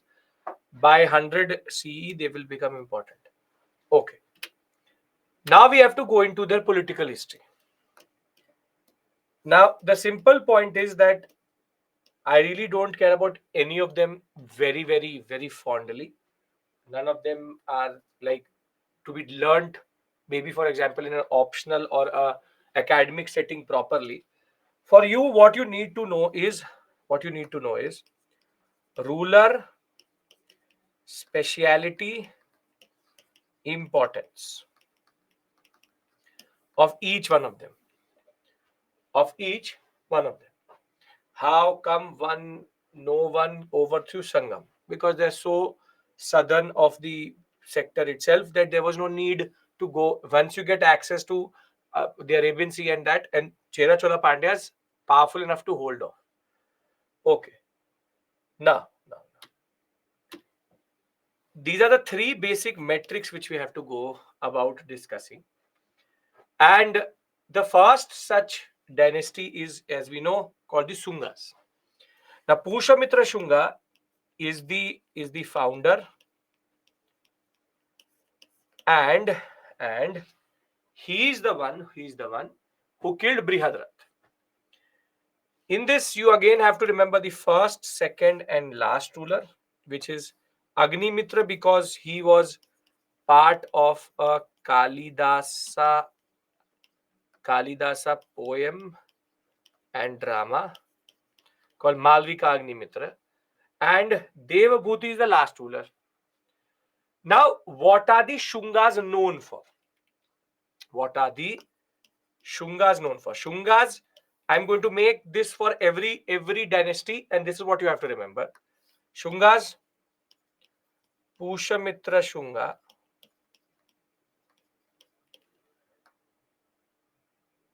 thereafter you have Agnimitra, and Muskan will be doing it very soon when we'll talk about Vikramera. Don't worry. Then you have to remember killed Brihadrat.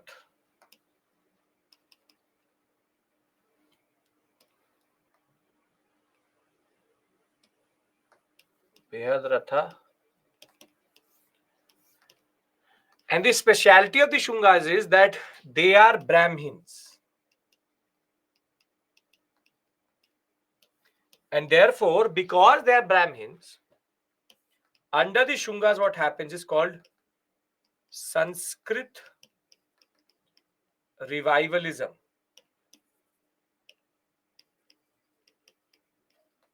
Sanskrit revivalism. Wherein because Buddhism and Prakrit were going forward, Shungas patronized a lot of Sanskrit scholars. And one of the most known out of them was a person who will become later very, very famous, Patanjali. Not Patanjali Yoga, but the two Patanjalis in history. Patanjali of the Mahabhashya. And why is the Mahabhashya important? Because it's a Sanskrit grammar book which had commentary on a very old, very important, which comes between this Mahajanpada and Maurya period, Panini's Ashtadhyayi. These are two very important texts which you have to remember. Patanjali's Mahabhashya and Ashtadhyayi of Panini. These two texts became very popular during this period because they allowed Sanskrit to gain prominence again. Other than holding only a small part of the erstwhile Mauryan Empire and killing Brihadrat itself, the Shungas are not known for anything else other than the concept of caste formation developing, which I will discuss with you once I've done with the political history. Caste formation will develop during this period, and this is something which I'll hold on to once I've done with the whole political history itself. So for the purpose of the examination, you have to just remember Harshcharita is later, Banabhatta, Harshvardhan. Shunga, Brahmin, Sanskrit revivalism, Brihadrat, Pushamitra, Shunga, Agnimitra. Can we remember these 4 points? The fifth point I will discuss with you later. Are we clear about these 4 points? Yes? Okay.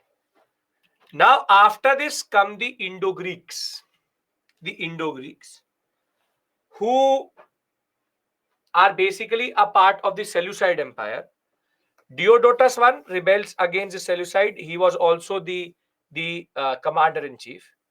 And from Bactria, somewhere here, they will start to rule in the Indian subcontinent also. And the fact of the matter remains is Indo-Greeks are very, very important culturally in the Indian subcontinent. They will rule from Bactria, come in, and their basic border is going to change from time to time. But Indo-Bactrians are known for something very, very, very important. So Indo-Bactrians, you have Indo-Bactrians, or also called Indo-Greeks. The founder Mauryan Empire is captured by Pushamitra Shunga, yes. Founder Diodotus I. And Indo-Bactrians, the most celebrated ruler is a person called Menander. Menander is known as the most celebrated for a simple reason, because he's known as Milinda in a text called Milinda Panha, which was written by a person called Nagasena. A person called Nagasena. This came in the examination this time, straightforward. I'm only asking you to remember these names. Menander is the most important ruler, and Milindapana is the text written by Nagasena, which talks about this Indo-Greek ruler, how he engages with the Buddhist religion. But what Indo-Bactrians are actually known for, they were the first to, the name of the text is also written, the name of the author is also written. Open your eyes and look on the screen. They were first to introduce, he's not called, that was the basic point. He's called Nagasena. He's called Nagasena. Certain texts call him Nagarjuna. But the text has to be Nagsena, not Nagarjuna. They were the first to introduce proper coinage in India. They're first to introduce proper coinage in India, which are called Indo-Greek coins. It's called Indo-Greek coins. See, the most known ruler is Menander, also known as Milinda, through the text called Milindapana by Nagasena. And he ruled over Bactria, both the Hindu Kush north and south. And his wife Agatha Kothia and his son Strato are two of his successors who are also talked about in Buddhist texts. But the reason why Indo-Greeks are known for them is because they introduced what is called as proper coinage in India. Proper coinage. These are called double die struck coins. They're called double die struck coins. See, first coinage in India comes when? When is the first coinage?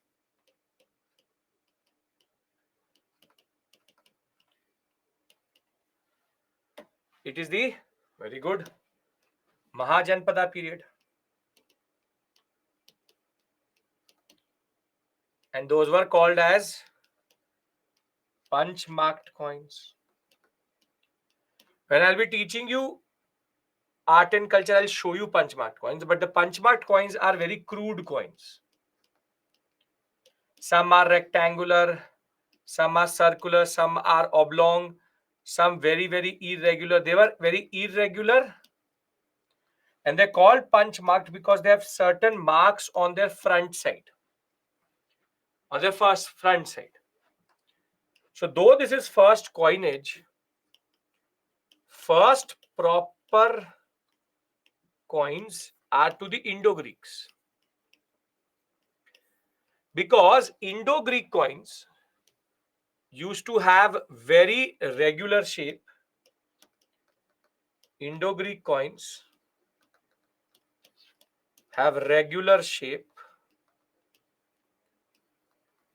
Over and above that, there used to be certain inscriptions. The name of ruler, date of issue, and rule years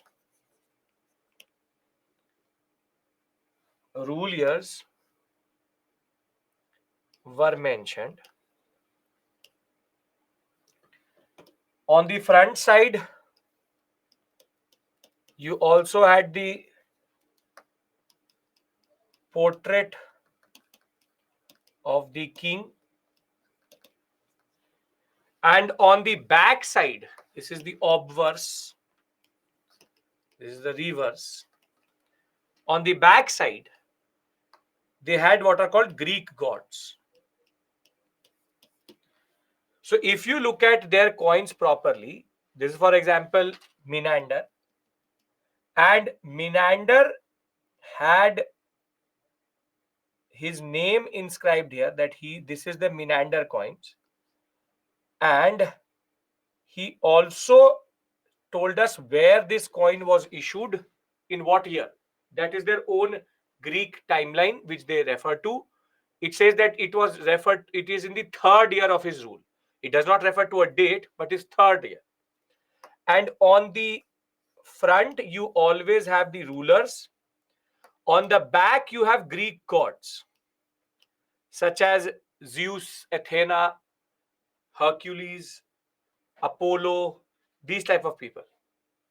So these coins are very refined and are actually quite beautiful that ways, because they give us proper coinage in the. Now these coins become very valuable to us because they are giving us information about the ruler also. We would never have known that Melinda or Menander looks like this, or the Hippotratus looks like this. We know of it.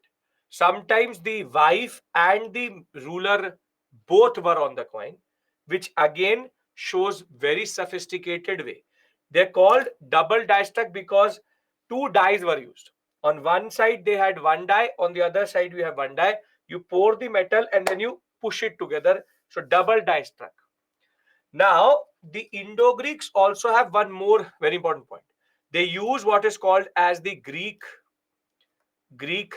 script and Greek language. And you can see from this is the Greek script from which the different texts come. Alpha, the COVID-19, alpha, beta, gamma, omicron. So the names come from here, which is the Greek script itself. The fact is that Indo-Greeks also have one more very important thing. Now, please pay attention. They have 3D effect in coins. They show two faces in coins. Yes, they're able to show portraits back to back, side profile. Okay, now, pay attention. I told you, they are important. Founder Diodotus, Menander, Indo-Greeks. Is this clear? Because I add one more important fact into it. Is this clear? Yes. Now, the fact which I add to it is that Indo-Greeks, you don't have to learn this table, obviously. This is just to show you, do not learn. Indo-Greeks have the distinction. They were the first to issue gold coins in the Indian subcontinent.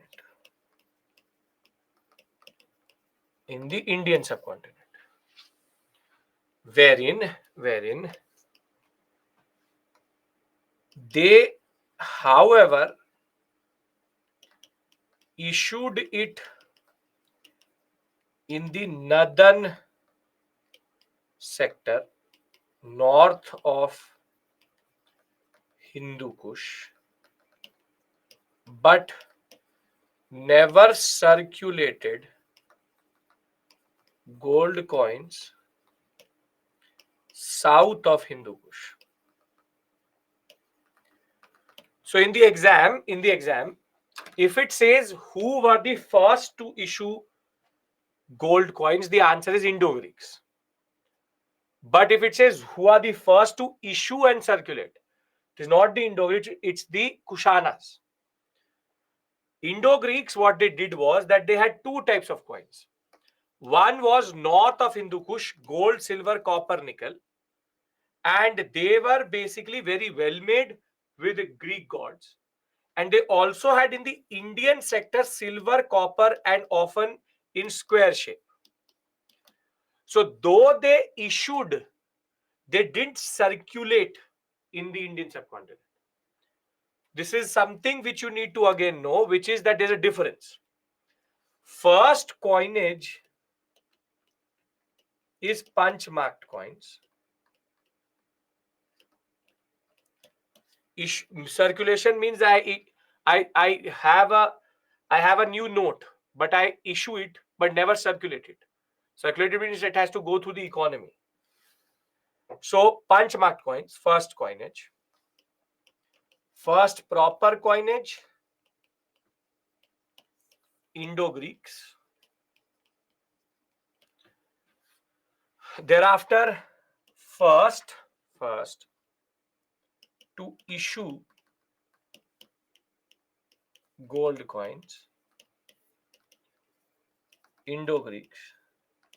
Because it's a precious metal, so they will obviously not circulate it in the they will only circulate in the core area. First to issue and circulate in largest number is Kushanas.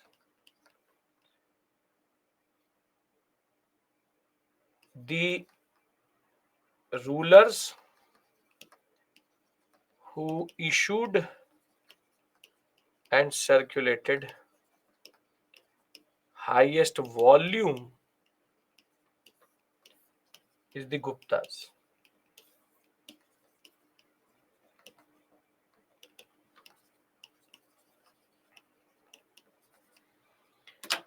The difference between volume and number. So if I have in my left hand Kushana coin and my right hand the Gupta coin, which will be heavier? Which will be heavier? The right hand, which is Gupta. Kushanas issued the largest amount of coins. For example, 1 lakh coins. But if I weighed them, it would only come to 1 ton gold. The Guptas issued only 50,000 gold coins, but they were 2 tons of gold. So volume wise, they're very heavy coins in that sense. So you have to, in the examination, look for these words. Does it say volume? Does it say number?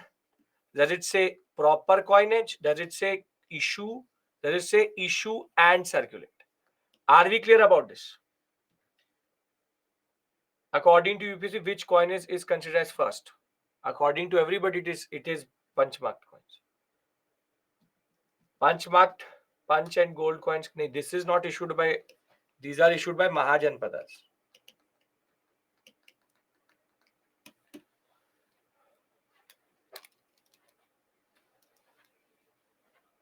Their face value, which is gold, silver, copper.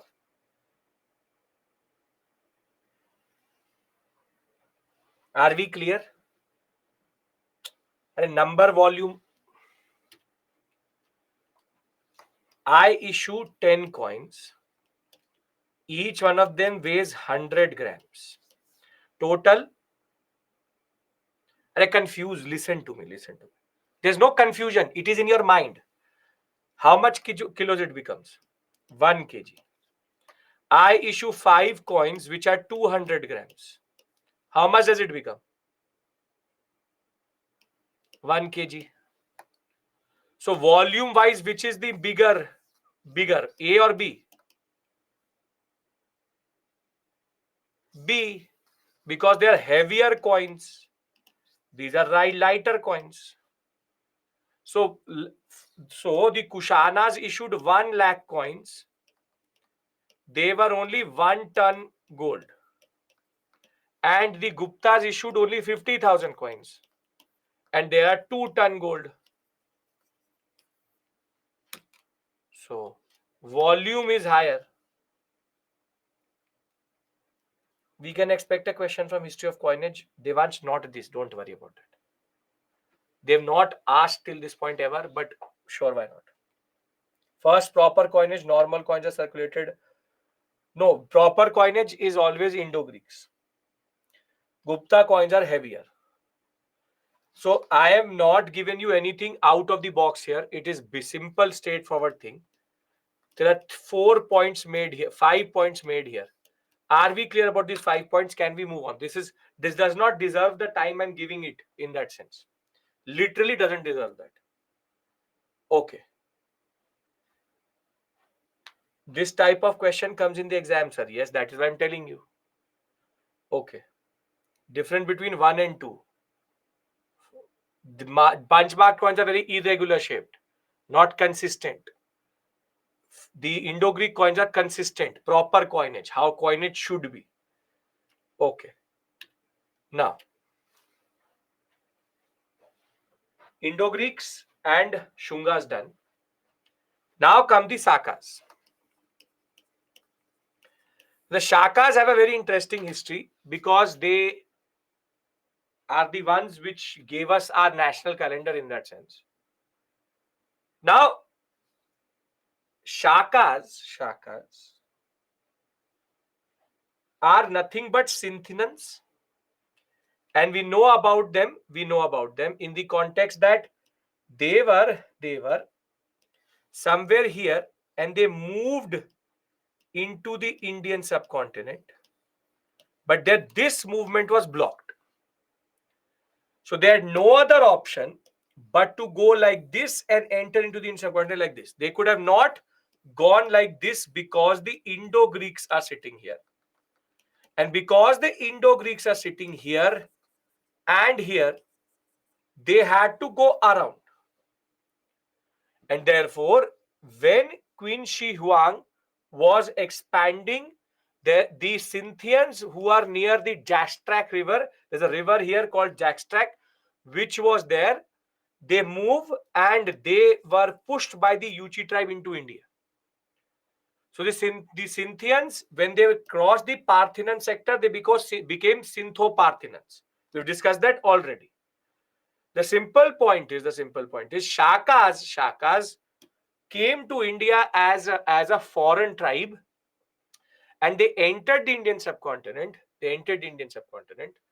Through the what we call Afghanistan sector. Now, when the Shakas came, they were faced by a ruler in Ujjain. His name is Vikram Aditya. You know him through the Vikram Betal stories. Vikramaditya, ruler of Ujjain, he defeated the first attempt of the Shakas to enter Deccan, and Vikramaditya, who we have no other detail, we do not know anything about him other than story and the calendar. Vikramaditya developed the second calendar of India, which is called the Vikram era or the Vikram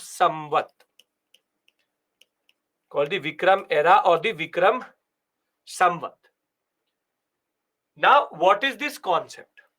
The idea is that Vikramaditya, the ruler of Ujjain, defeated the Sakas in 57 BCE, and when he defeated them, he developed a new calendar.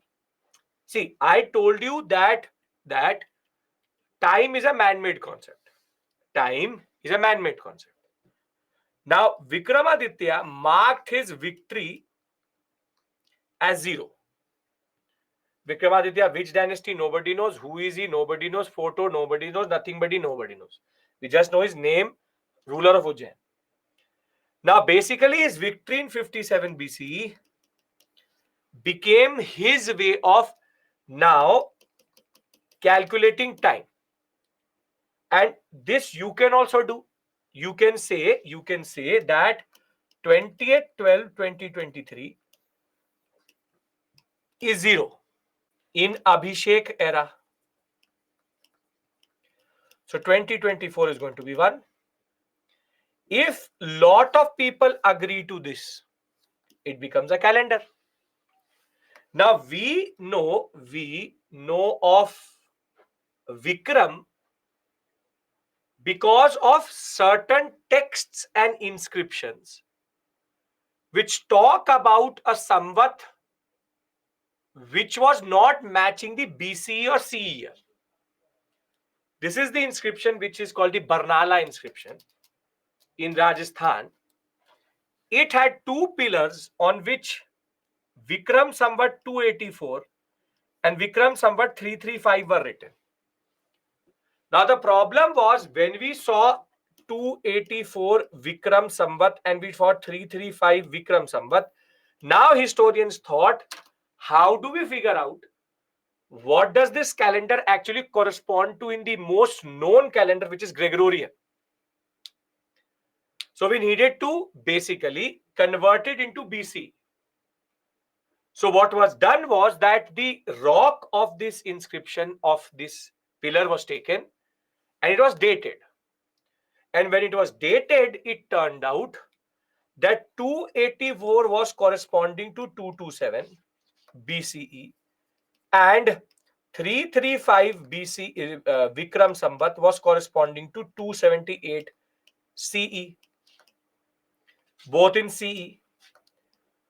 So now we were able to figure out that, okay, this is the same Vikramaditya who is mentioned in other inscriptions as the one who defeated the Sakas, and he started his calendar. Now, he never said it that I defeated in 58 BC. He didn't do that.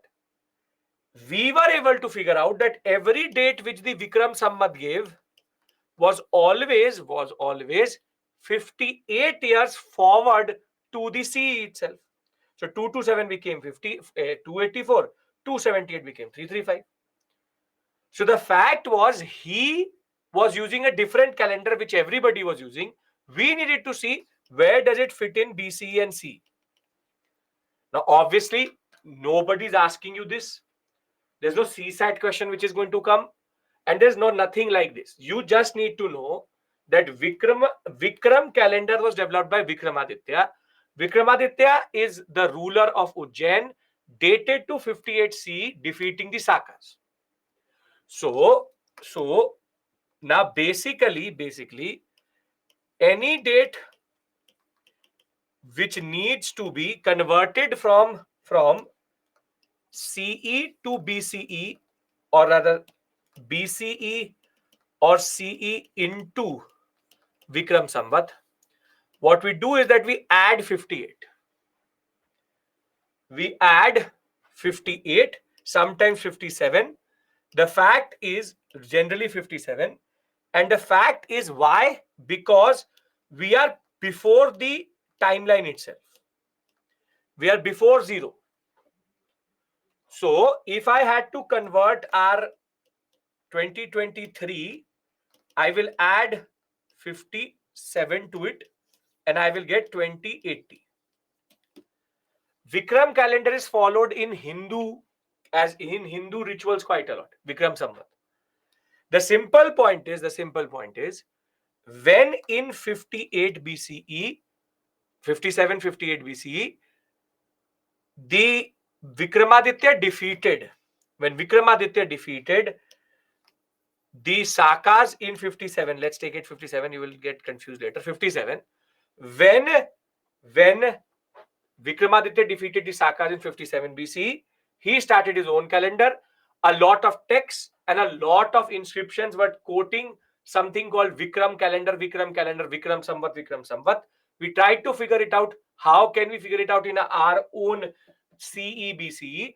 It turned out 57 BCE is the time when he defeated, started it, so it becomes 0 for him. But our 0 is 58 years later. That is why whenever you have to convert from BCE to Vikram Samvat, you add. Are we clear about this? Are we clear about this? You just have to know this simple point, which is Vikramaditya, Ujjain, Vikram Samvat, 57 BC. Nobody is going to ask you to ever convert this in. Nobody is going to ask you to do this maths, but that is not what is expected. But you will see that most of the Hindi panchangs, which are the Hindu panchangs, the Hindu what we call as scriptures, will have Vikram Samvat on them, and it will always be like 280, 279, 269, because they are basically adding 58, 57 forward. They are adding 57 forward. Are we clear? Are we clear? Shakas was under the... No. Shakas tried to enter. When they tried to enter, Vikramaditya defeated. He said, Apna time aayega. He started his own time. My era. And my era is Vikram era. That's it. That is the only point which is here. If we are clear, then we talk about the other, which is the national calendar of India, which is called the Shaka calendar. Is there any significance for Vikramaditya of issuing calendar? Vikram calendar is used in Hindu rituals mostly. Now Vikram issued a calendar when he won.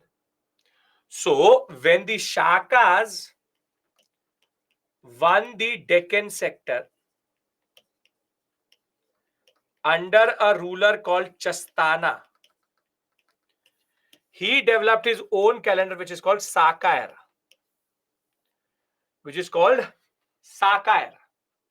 And this was done in 78 CE. And Saka calendar is the one which we follow today as our national calendar. That is why any notification you will see, this is Chastana, on his coins we saw 11 and 52 written, and he came to rule in 78 CE. When he defeated the local rulers here, not Vikramaditya but someone else, he started, like Vikramaditya, a new calendar, saying that now it is my era. And therefore, the Saka calendar was developed at this point of time. And Chastana is the one who is credited to do it. There's a major confusion in history where people say that Kanishka started it, but Kanishka is a Kushana ruler, not a Saka ruler.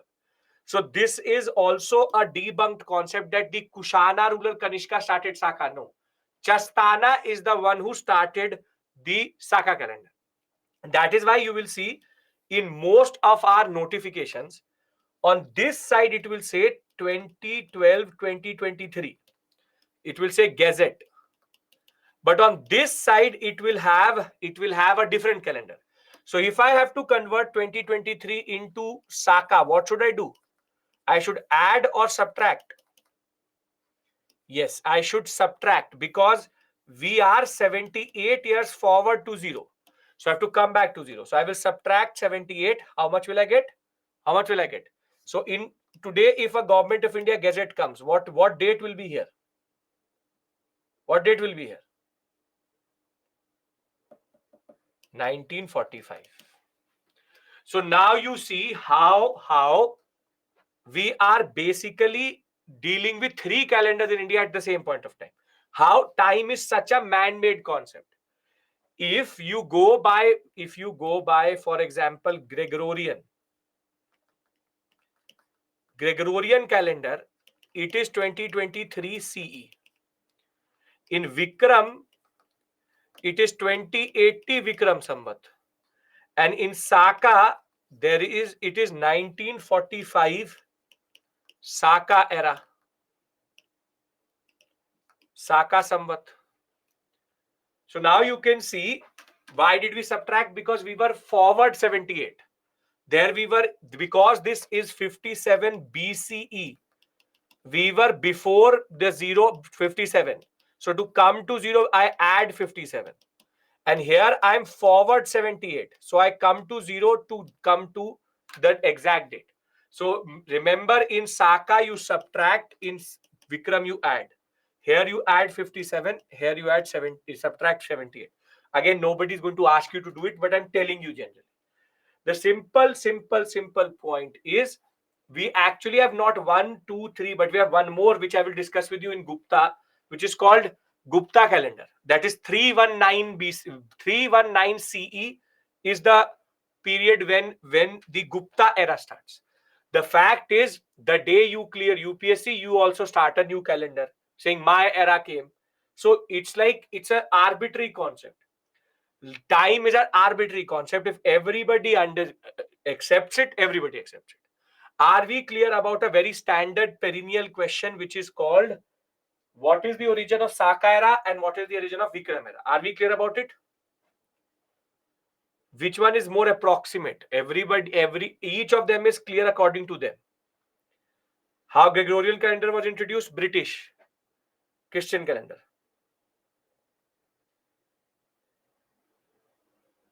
See, we use Vikram in Hindu calendar and we use Saka. Remember, Saka era is the official national calendar. We wanted to use a calendar other than Gregorian, that is why. right? Okay. What is the first calendar? There's no answer to that question. Could be anything, we don't know it.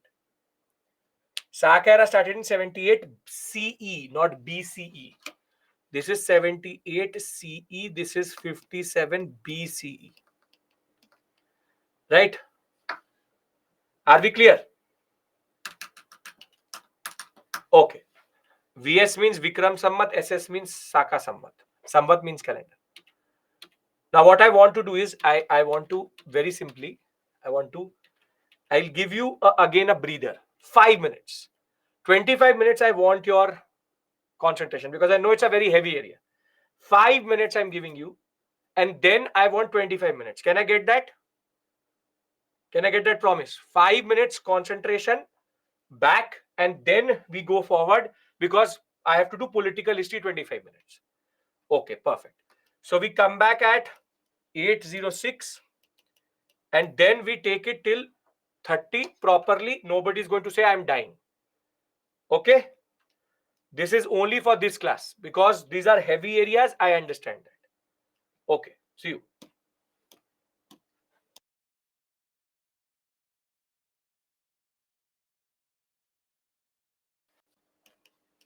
Two calendars, Saka based on Chastana, and thereafter Vikram era based on Vikramaditya. Now, the last, what I want to do with you before we take some previous year questions, is the Shakas. And in the calendar thing, you just have to remember this basic point, which is there are three calendars: Vikram, Hindu calendar; Shaka, national calendar; Gregorian, what we follow today, international. And you will never be asked to do this in the examination. Just need to know their origins, because you can be asked this in the examination generally. Now, the Shakas, as I told you, when they came to the Indian subcontinent, they had four branches. They had four branches, in the sense that one was here, one was here, the other one was here, the other one was here. Four branches. We don't care about the first two because they're outside India. What we really care about is the third and the fourth. The Shaka era is clear to everybody. The Ujjain sector emerged as the first major sector of the Sakas in India, or they are called the Kardamka dynasty. Their founder is Chastana, and they ruled over Malwa and Gujarat region. And their most celebrated ruler other than Chastana is a person called Rudradaman. Rudradaman is known for the one who established what is called as the Junagadh inscription, the Girnar inscription, which gives a history of multiple things, but specifically rulers. He is the one who tells us that Chandragupta Maurya was the one who developed this Sudarshan Lake. I am reconstructing it after Ashoka had done it before it, and he will also talk about how the Guptas later will inscribed on the Shaka inscription, saying that we are the ones who established it further. So somehow the Sudarshan Lake is considered quite important, because it has the history of each of these rulers in sequence. Now, we know that Chastana 78 to 130 CE, and he is called in different names by Ptolemy, a Greek scholar itself, famous for establishing the Saka rule in India itself and the Saka calendar. Rudradaman is important because he's the grandson of Chastana, expands further into the Kathiawar sector. He is believed to have become a Hindu, and that can come from his name itself, Rudradaman. And he will also go into matrimonial alliance with the Satavahanas, who will come later in this sector. The other branch of the Sakas in this sector is called the Mansur sector. Mansur from the Kshatrata dynasty. Here you have two very important rulers, Bhumka and Nahapana. Bhumka is the founder. Nahapana is known to have been defeated by another very important Satvahana ruler. His name Gautami Putra Satkarni. We'll talk about these two tomorrow. What I want to do is that I want to consolidate three with you: Shaka, Shunga, and Indo-Greeks, Kushana, Satvahana, caste formation, and what is called the land grant concept, and Guptas. We will do tomorrow. Can we do that? All branches are not important, only two. Can we do that? Can I consolidate these three? Then we can take previous year questions. A lot of you have been itching to do that. Okay, now we have to remember in Shungas, we have to remember the name Pushamitra, Agnimitra. We have to remember Sanskrit revivalism. We have to also understand the concept of Patanjali and Mahabhashya and Panini's Ashtadhyayi. Panini. Thereafter, last room, Devabhuti. That's it. Indo-Greeks, Menander, Diodotus I, Agatha, Kothia, Agatha,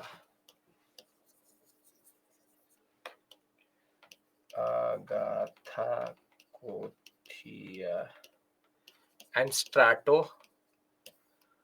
Coins, Saka era,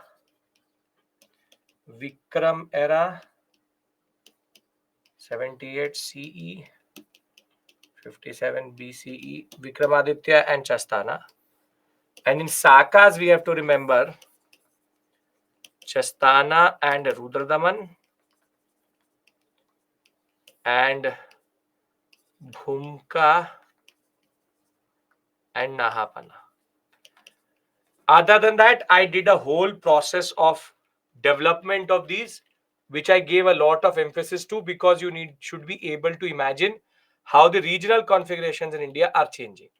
If we are clear about all of this, we can take previous year questions. Yes? Sakas established in 150 BCE in the first and second sector. In the Indian subcontinent, 78 CE. But we take it as 150 only. Nagasena, yes. Nagasena. Okay, perfect. So let's take certain questions. Okay. Poll will be pushed. Be ready. Which of the following statements is applicable to Jain doctrine? The surest way of annihilating karma is to practice penance. Every object, even the smallest particle, has a soul. Karma is the bane of the soul and must be ended. Now, this question is basically not of Jain doctrine. It's actually a question of English literature.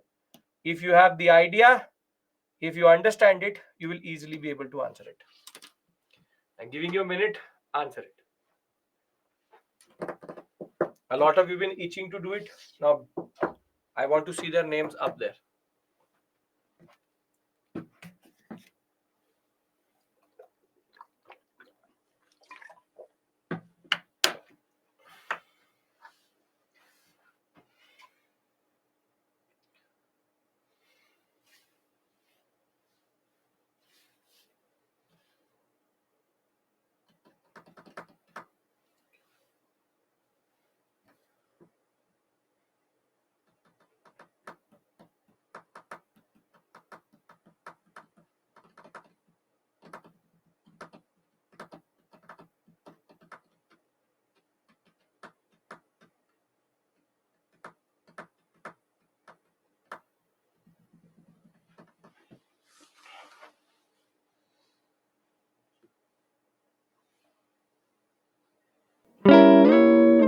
Okay.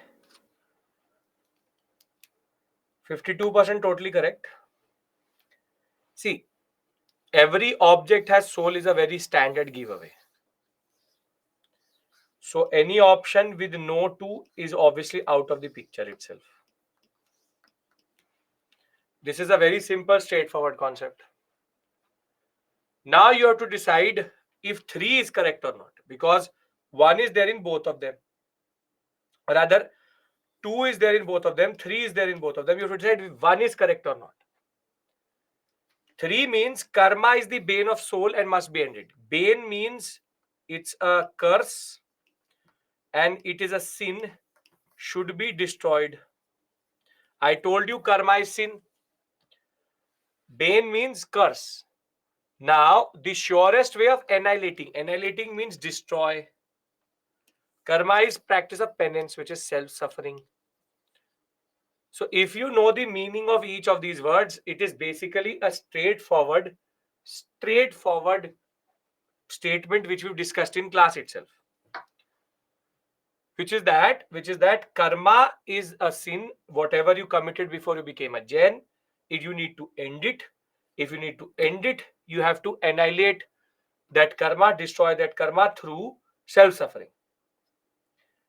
So the fact of the matter is, if you can, this is not a difficult question. The difficulty is not in the concept, it is in the fact that it is the Hindi, the English is very difficult. It's very, very difficult English. So the questions are revolving around the same basic concepts. It's about if you can understand them or not. Okay, let's do the next question.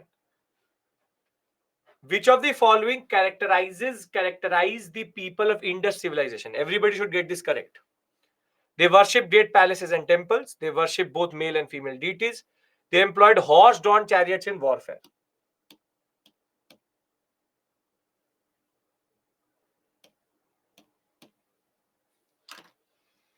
Words have been manipulated. Yes, Anushika. That is what UPSC mostly does. Sometimes the examiner is also quite problematic in his own understanding. So that is also a problem. You can't help it who's the examiner is. Sometimes happens that his understanding is very narrow or he also does not have the understanding only. But what can you do? He or she, whatever it may be. Multiple times questions make no sense. But now the UPSC is asked it, so you have no other option.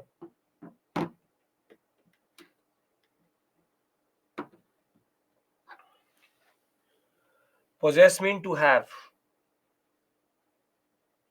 So then why they get the chance to make questions? India? People who have not even crossed 10th, 11th class are your MLAs and MPs. So you don't question that. They don't know how to read, but still they represent you. 60% totally correct. 12, 18, 11. There are red flags in each of these lines. They employed horse-drawn chariots in warfare. There is no evidence of warfare in Indus Valley civilization. Thereafter, we don't know of no temples in the Indus Valley civilization. So the only statement correct is yes, male, which is Pashupati, female, which is Mother Goddess. Yes, we get it. We get it. Okay. So in Jain doctrine, isn't that a small particle has a soul? Every particle has a soul. Everything has a soul. Okay, now this is a question which everybody gets incorrect or correct. They mix it up because it's the age-old question. Which of the following decides the best concept of nirvana in Buddhism? The extinction of the flame of desire, the complete annihilation of self, the state of bliss and rest, the mental stage beyond all comprehension. This is also called English literature, Shakespearean literature. They're asking questions out of.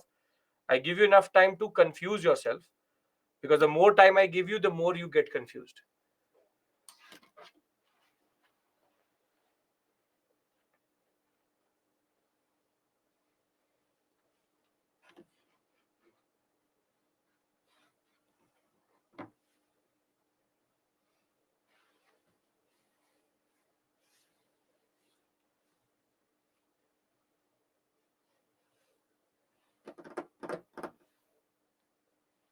All options look the same. Look at them more and it will also seem more and more same.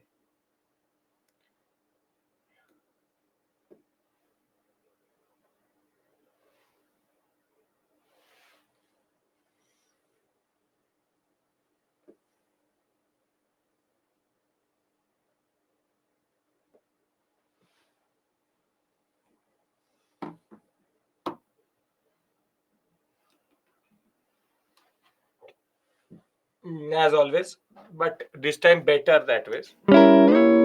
See, to get nirvana, you need nibbana. Whenever the desire is gone, then only nirvana comes. But I will tell you what you've done. See, this complete annihilation of self you think is death. You think it is death. No. Annihilation means to destroy oneself. In death, you don't destroy oneself. This is destroy. This is incorrect. State of bliss and rest. Bliss means happiness. That is not what nirvana is. You are thinking of something else when you're thinking of nirvana. And this is just a random statement, state beyond all comprehension. A mental state beyond all comprehension. What does this mean? Nothing. Desire is nibbana. Sure. Whenever you completely extinguish the flame of desire, you get nirvana. Now I'll be very clear with you. This question is not correctly framed. It is not correctly framed. The best describes nirvana. It should have been a state of enlightenment. But the point is that the examiner did not come up with that idea. So he just randomly picked up the Google meaning of nirvana, which is nibbana, extinction of flame of desire. There's an implied concept here. You only get nirvana when you get nibbana. So it says best describes. It may not describe best in your understanding, but for the examiner, this is the best description. I told you, the examiner, if he has a limited vocabulary or her has a very limited vocabulary herself, this is going to happen. Because that person did not see the Buddhist text. He randomly picked it or she randomly picked it from the standard books or Wikipedia itself. If you go to Wikipedia, it will say nirvana, which is nibbana, equals to extinction of flame of desire. Exact word, first line, it will come as soon as you will Google only. That is the problem in this question. But when this happens, you mark the closest answer. Because you can't go and say anything to UPSC.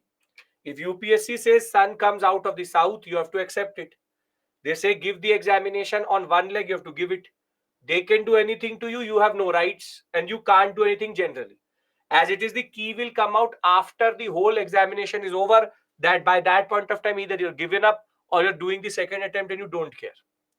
So it doesn't really matter. Right? So either you accept it, you don't accept it. I'll be really happy to take you, go to Supreme Court. They will get to know your name. Next time you will reach the interview, they will say you're the same person who took us to Supreme Court. Now your interview itself is beautifully challenged and beautifully placed that way. So can't challenge them, can't take them anywhere, can't do anything. So whatever they say, it is correct. Clear? Okay. Get my point? Agree with me or don't agree with me, doesn't matter. This question is also controversial. This is the only question in UPSC which got repeated because they wanted to give a different answer. Which of the following kingdoms are associated with the life of Buddha? Avanti, Gandhara, Kosala, Magadha.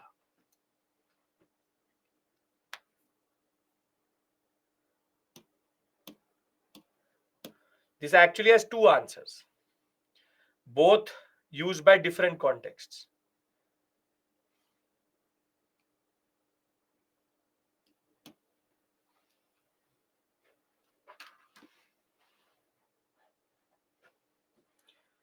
See, 2 will get eliminated. I know that. And thereafter, you'll be stuck with 2.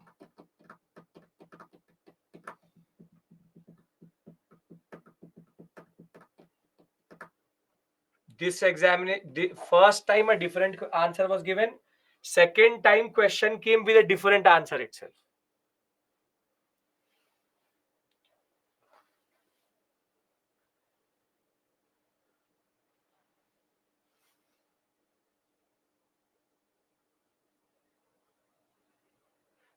Namrata, the problem is you think what is there in the is not there in the options only. Lakshya, that is the basic point.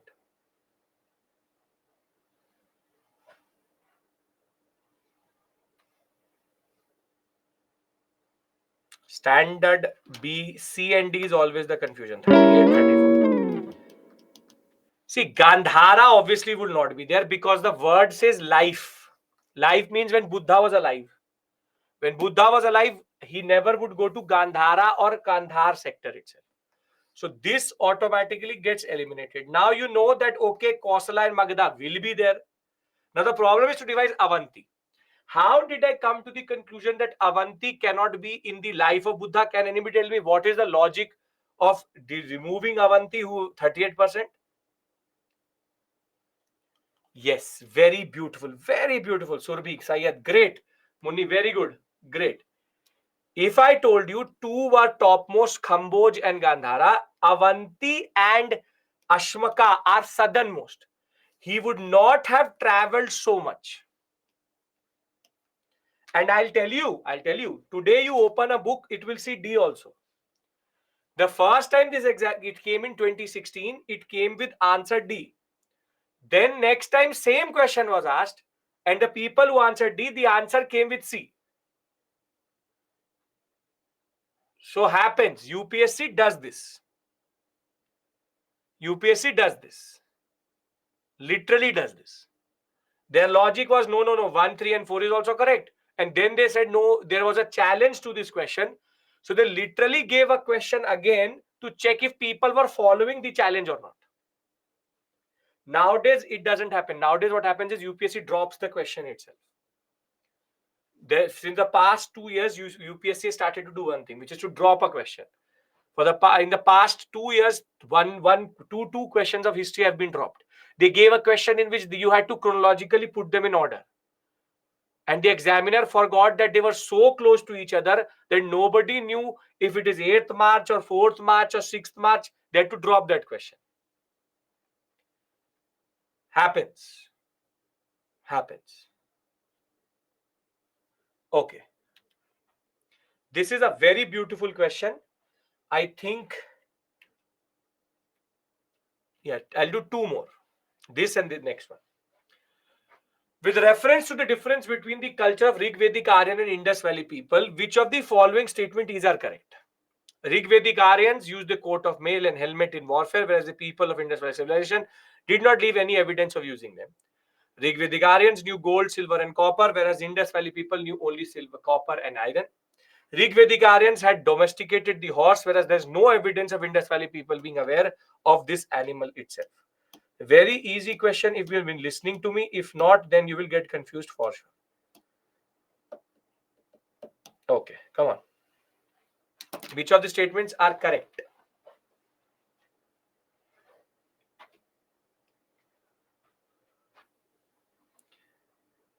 Vivek, after doing third batch with me, you're again answering the wrong. Third time you're doing this with me. Still wrong answer.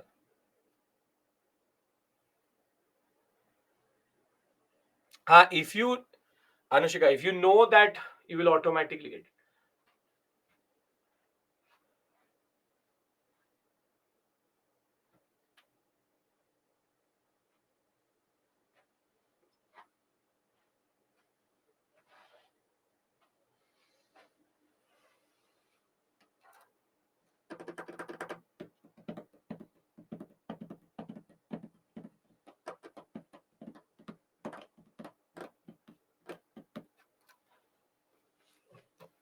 (42) only listening. Indus Valley people were not aware of animal.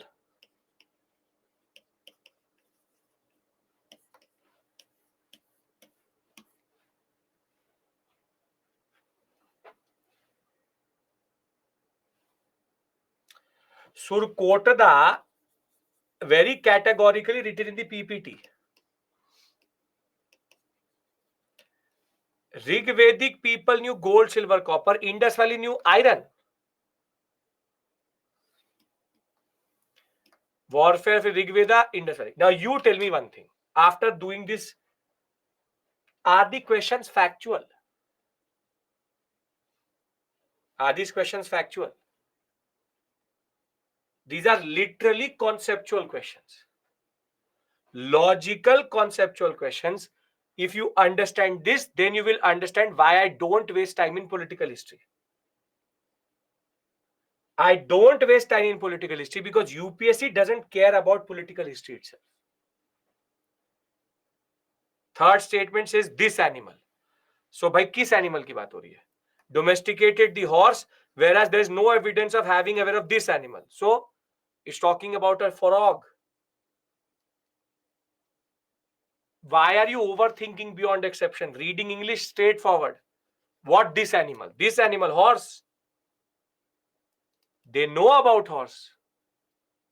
Obviously they know about horse. Surkota, we discussed it. Written in the PPT. Go and check the IVC PPT once. Rigvedic quote of helmet and warfare wearers. Yes, helmet will be there. So what is the issue? They are known for warfare. Indus Valley, no evidence. Yes, okay, totally. And if you are thinking, okay, this is also incorrect statement, where is there none here? Sakshi, where is there none here? Option ही नहीं है जो तुम सोच रहे हो. That is also a problem. What you're thinking is not there only. Simple. Now do this. This is the last question. Deification of Buddha, treading. This should be again treading. Treading means to walk. Treading the path of bodhisattvas, image worship and rituals, which is our features of Mahayanic Buddhism.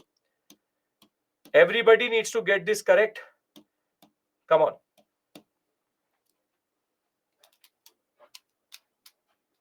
Stop overthinking. Read properly. Straightforward lines are written. It is not difficult. These questions are literally very easy. I'll do the 2023 paper in the end because it has two, three statements which are cross-cutting. In between, I'll add the questions if needed. Shagun, don't question mark me. Answer.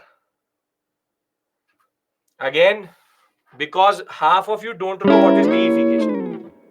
Deification means to make somebody God.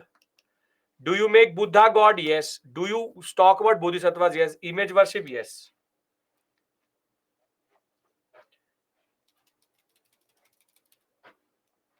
Simple. With this, we end the discussion here and we'll meet tomorrow and finish ancient India. Basic idea. Want the leaderboard? See the leaderboard. Anurag